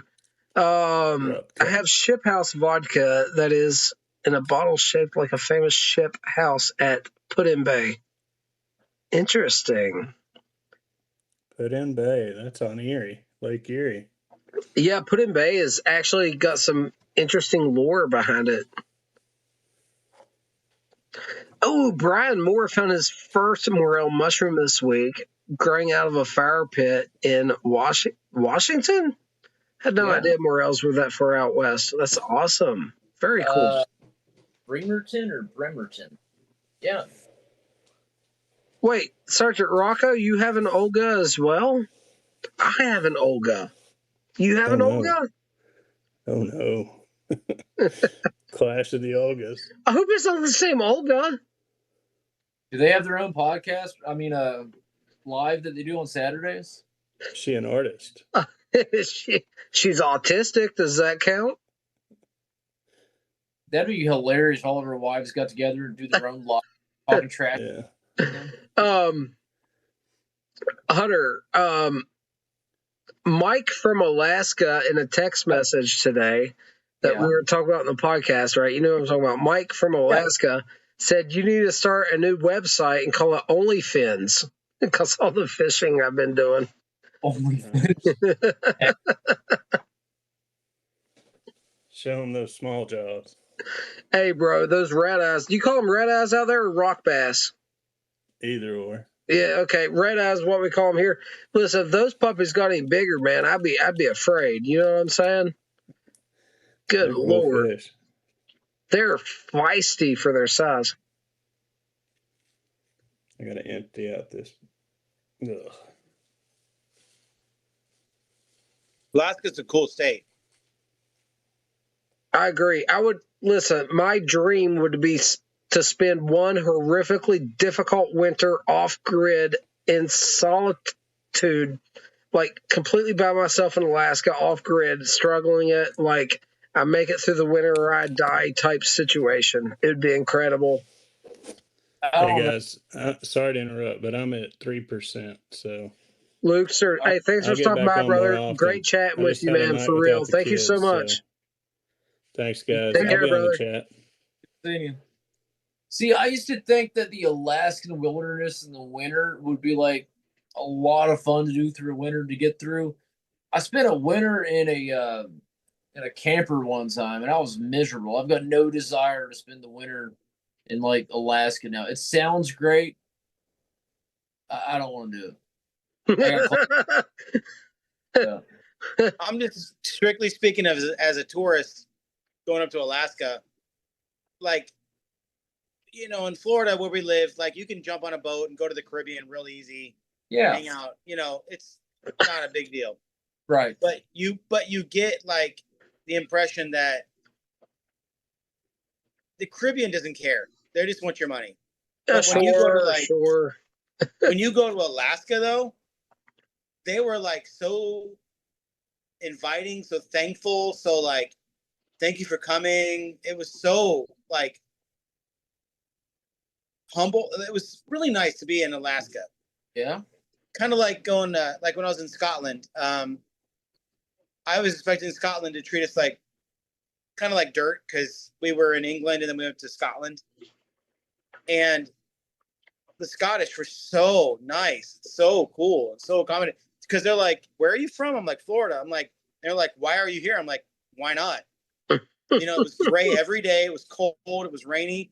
I was like, "You don't understand. Like, I'm used to sunshine every day, all the time, 80-degree weather and hotter. So for us, cold, rainy, and gray is like a treat." I know it's weird. All right, guys. Sergeant Rocco says, my Olga is just evil and mean. Gorgeous, though. You gotta love that. Timber Drifter's talking about not finding any more rails yet because it's been snowing cold. Holy moly, man. He's obviously far above the equator from us. But no, I get it. I would love to spend some time in Scotland because I know others may not understand this, but like cold, dreary, rainy weather is my absolute favorite. Something about it. I think it makes the coffee. You gotta put on that woolen overcoat, man, and just go embrace it. Dude, something about it. I love it. It's cloudy outside, overcast, kind of dreary, kind of drizzling rain. I'm not talking about a complete downpour, just a drizzle, and it's cool. The coffee tastes better. The pipe tastes better. You're not miserable. There's no mosquitoes out. I think I would really enjoy Scotland, to be honest. I completely understand why you would want to go. I can't say enough. Like Scotland, actually, I have no ties to Scotland. There's no heritage at all for me. Like I have zero ties to Scotland at all. But it was like a family trip that we went on that we were just kind of like doing a central location where we could all meet up and go. Mm-hmm. And my God, like Scotland I want to go back. I would live there if I could. That's how cool it was. I love Scotland. And I assume you got to see like the Scottish countryside as well. Oh, I bet that was absolutely beautiful.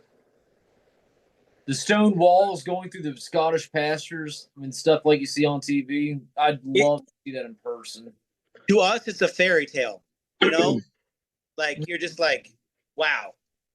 It's almost indescribable from our point of view. And just to see how cool it is there.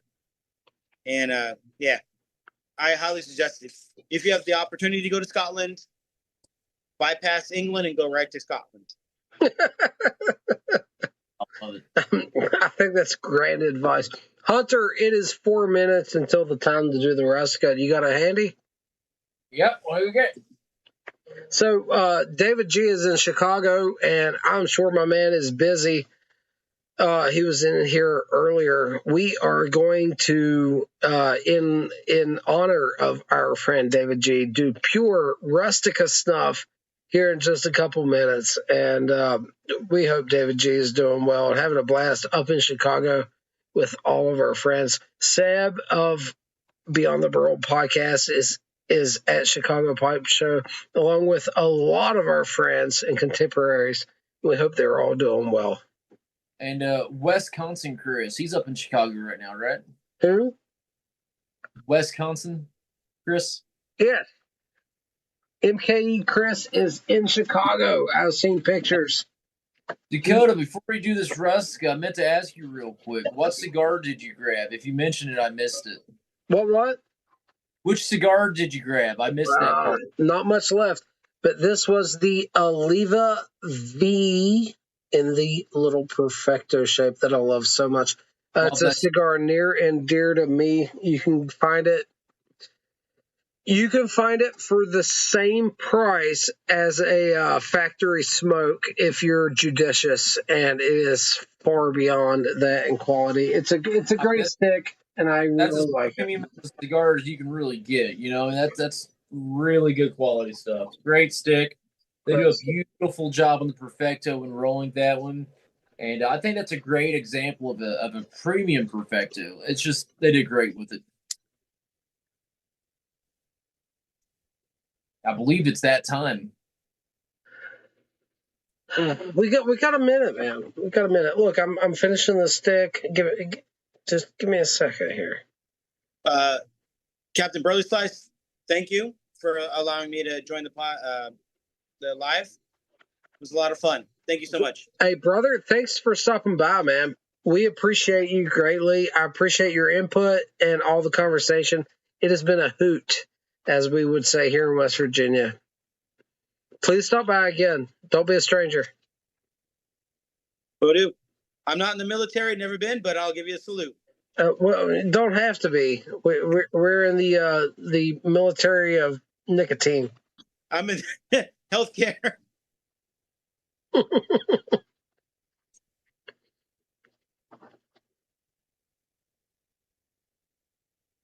Hold on. Getting it. Okay.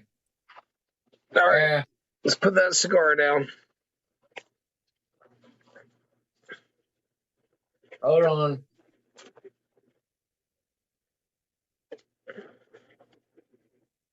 I'm going to set the pipe down. I'll finish that in the morning. Sure. And I lost some. Hold on. No, I didn't. Okay. Got the amount. Oh, good Lord. I got too much out. Yeah, I'm not doing that. I got on my, I don't know why I put on my hand. Most normal tobacco, yes, on the hand. That's what I always do. This is not the one. It's not the one. Okay. Midnight. Let me do my. Good God, I got a mound. Don't do that. Oh, I got this. You ready? It puts the asses in the seats. Are you ready? 3, 2, 1.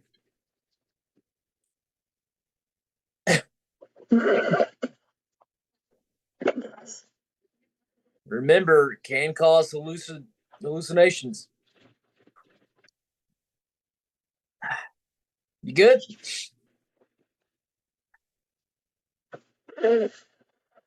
Yep, need a chaser.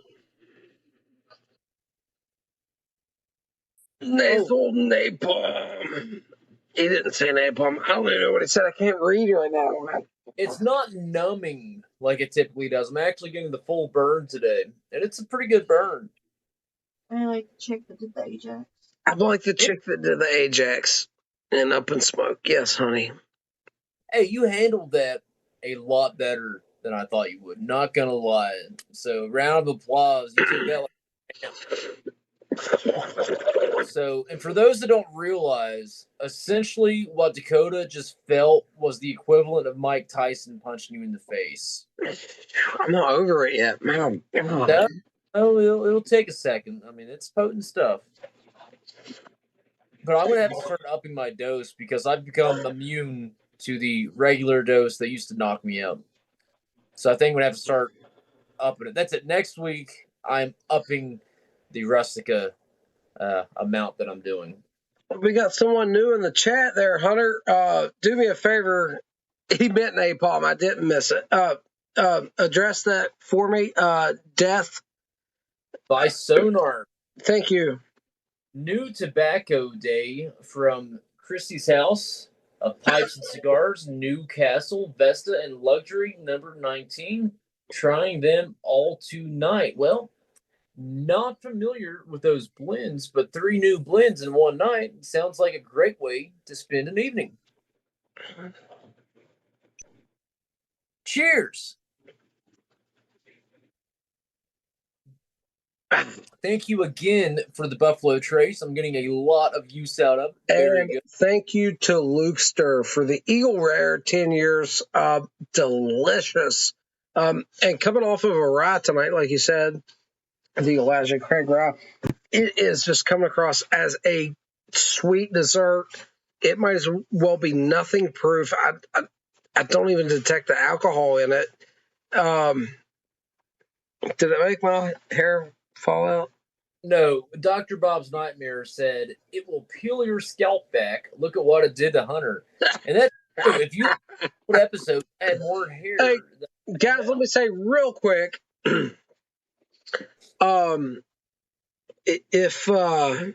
If you're looking for some new gourmet bespoke hair pomade, Old Man Copper will be coming out in the next couple of weeks with some Captain Burley Slice hair pomade. That's what I have in here right now.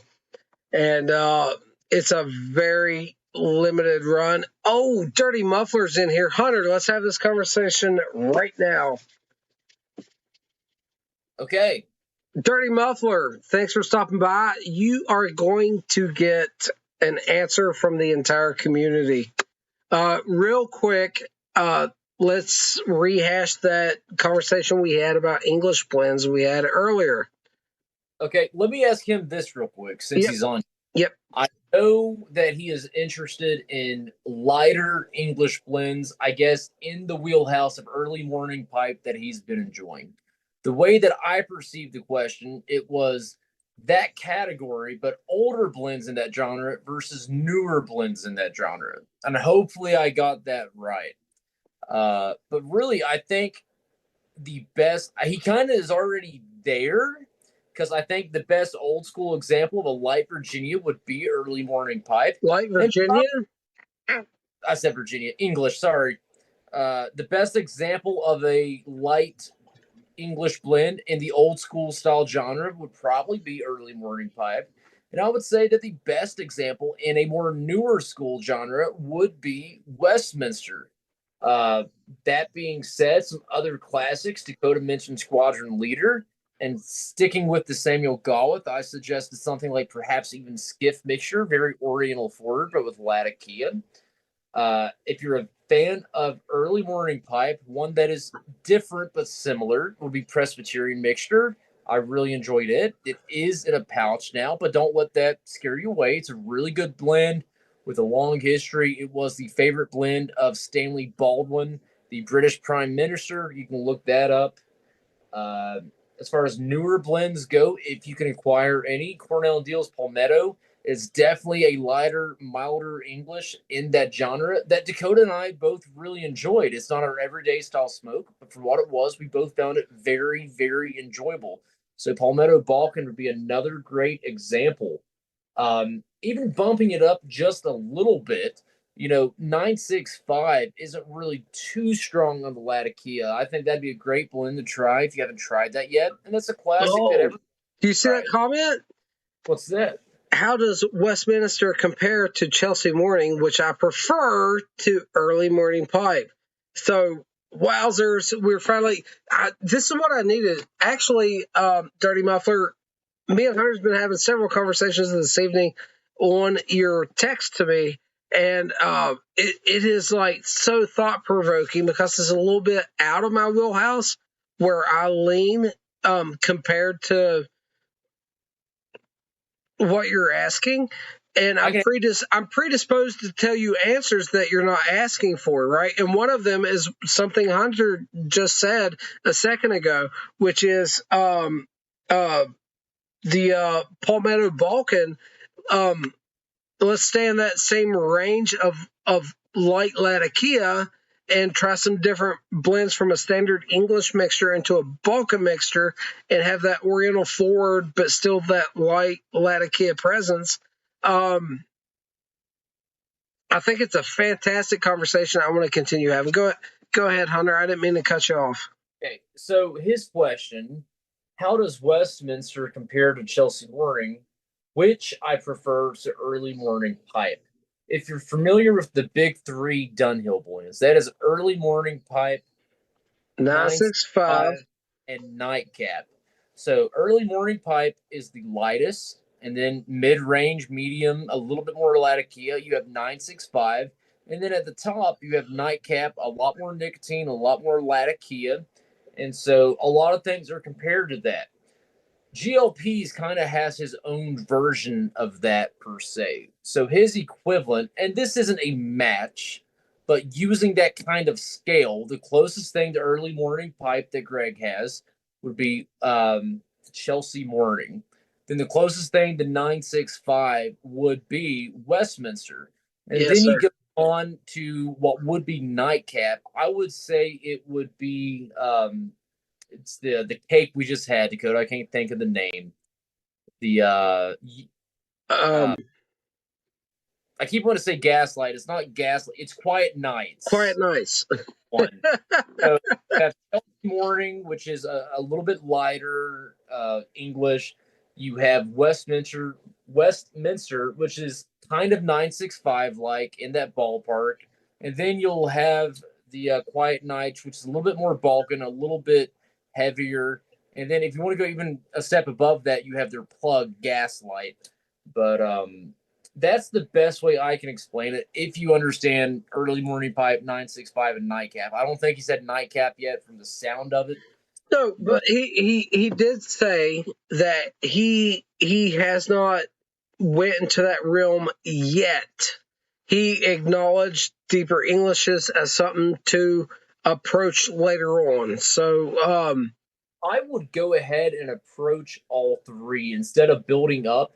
And you could even get some Cornell and Deal blends bulk that would represent those categories, and just get a little bit of each, just so you have an understanding of what you're building up to, if that makes sense. Timber Drifter just brought up a good one, which is Cornell and Deal Mountain Camp, which is a little bit more Latakia forward, but the Latakia is tamed. It's like a gentle Latakia. I like Mountain Camp. It is Latakia forward, but it's like well behaved. I don't think Mountain Camp is going to be at least 965 in Latakia presence or more. Yeah, I mean it's Latakia present. It's there, but it's delicious. Well, he's had early morning pipe. That's kind of where he's at now. He understands the mild, light English side of things. You know what I mean? And we can recommend a lot of blends in that genre. Well, next up, you would have the medium range. So you would have something like 965. You would have Westminster. Something like maybe Father Dempsey by Kramer or Proper English by Peter Stokeby. I would say that's kind of in that mid-range level. And then, yeah, like we mentioned before, on the higher range, you would have something like Gaslight, or you would have a Captain Earl's blend, like 10 Russians. If you're into Proper English, though, by Peter Stokeby, consider Balkan Supreme as a step up in the Latakia presence. Although the names gets confusing there when you try to break it down, but yeah. But typically Englishes can kind of fall in that category. And it goes back to the Dunhill blends. Is it most like early morning pipe? Is it more like 965, or is it more like nightcap? And typically any English blend is going to be a little bit closer to one of those than the other. Maybe not exactly, but as far as how deep of an English, how much Latakia content you have, it's really the golden standard that other Englishes are compared to. Carrie brings up a good one. HU Fayum. I haven't had it yet. I want to try it.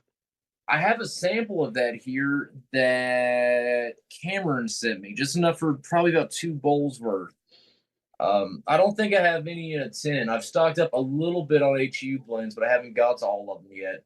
I don't think that's one of them. I think I was buying Burley and Virginia blends when I stocked up on HU when they were first introduced to the U.S. market, because they've been around for a good while.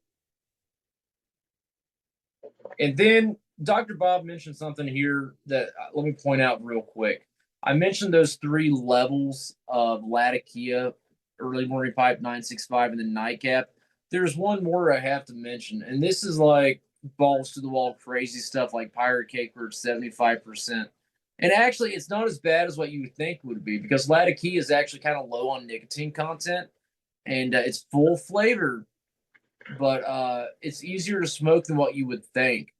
And so that's something else you could try out is Pirate Cake. I wouldn't be afraid of it. I think it's pretty approachable. It's 75% Latakia. Guys, Lat Bomb is an understatement, but what you gain with having that high percentage of Latakia is a silky smooth experience with not a lot of nicotine hit. Right. And the mouthfeel and the temperature and everything is very presentable, but flavor wise is kind of over the top. Right. So really there's 4 categories. Dunhill doesn't have one in that uppermost category, but I think the most famous one would be Pirate Cake in that category. Now, Death by Sonar asks, any good suggestions for cigar type pipe tobacco? I've already had story of my life, man. Havana Daydream, both really good blends that utilize cigar leaf. My favorite blend that utilizes cigar leaf is GLP's Key Largo. Now, it doesn't really taste like a cigar, though there is cigar notes because of the cigar leaf, but it smokes more like a cigar. It gives us characteristics like you're smoking a cigar as far as how thick, creamy quality. Terry brings up Warped until the end, which I find a delicious blend. Here's the thing about cigar leaf and pipe tobacco is I chased cigar leaf for a while, and I just come to find out that a cigar leaf can be a fantastic component within a pipe tobacco blend, but trying to get a pipe tobacco blend to taste like a cigar is a boondoggle. It's a worthless endeavor. It's not going to happen. You can incorporate cigar leaf into a pipe tobacco blend and pull it off. It's been proven. But to try to cross those things, they're 2 entirely different things, and it's not going to happen. You get elements of cigar leaf into the pipe tobacco blend. But Yes. I've never had a pipe blend really come across like smoking a cigar. Like Key Largo had characteristics as far as the performance of the blend was kind of like a cigar with a few cigars here and there. I've thought that the Haunted had a lot of actual genuine cigar notes, but I don't feel like it smoked like a cigar because of the body of it and the smoke output and I all like that. the Haunting probably more than you like the Haunting. I think so. It had more flavor, but Key Largo had more cigar Key characteristics. Largo is actually like a masterful blend. The Haunting's not. The Haunting is actually one-dimensional. It just happens to be a flavor note that I enjoy. Key Largo is like a masterfully blended, complex, legit blend. I have to one too real quick. I haven't had this, but I've been hearing people talk about it a good bit lately. Hazard Burton says that Purple Cow by Cornell and Deal is a great cigar leaf in his honest opinion, and Bob Brunowski is the greatest of all time. He blended that one. I hear a lot of people say they enjoy Purple Cow, so that might be one worth looking into. And Dirty Muffler's talking about the Belgium Samoyed stuff. It's a different presentation of tobacco in addition to the blend itself.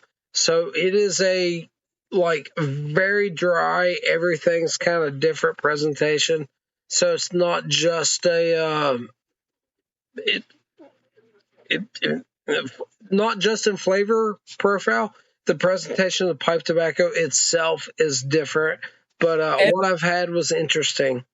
Everything about that is unique. The flavor's unique, the burn rate, the texture of it.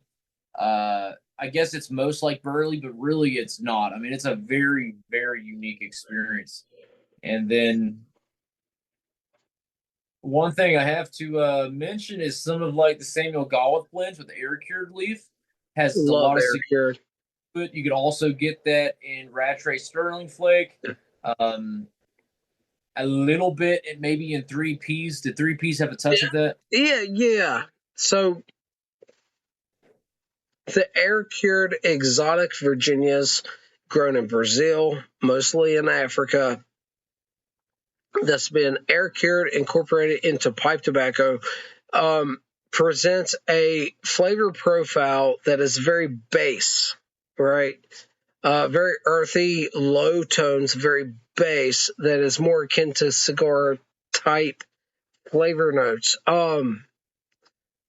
It's hard to cross this gap, dude. And I love this discussion because I want to cross this gap. You know what I mean? But it's a difficult thing to endeavor, and if you dive deep into it, you can find some common flavor characteristics. But there's never going to be a one-to-one comparisons with pipe and cigars. You just got to keep that in mind. You're never going to be able to one-to-one it. No substitution that you can put in a pipe that will give you the full experience of smoking a cigar. I just don't think that will ever happen. Yep. I could not agree more.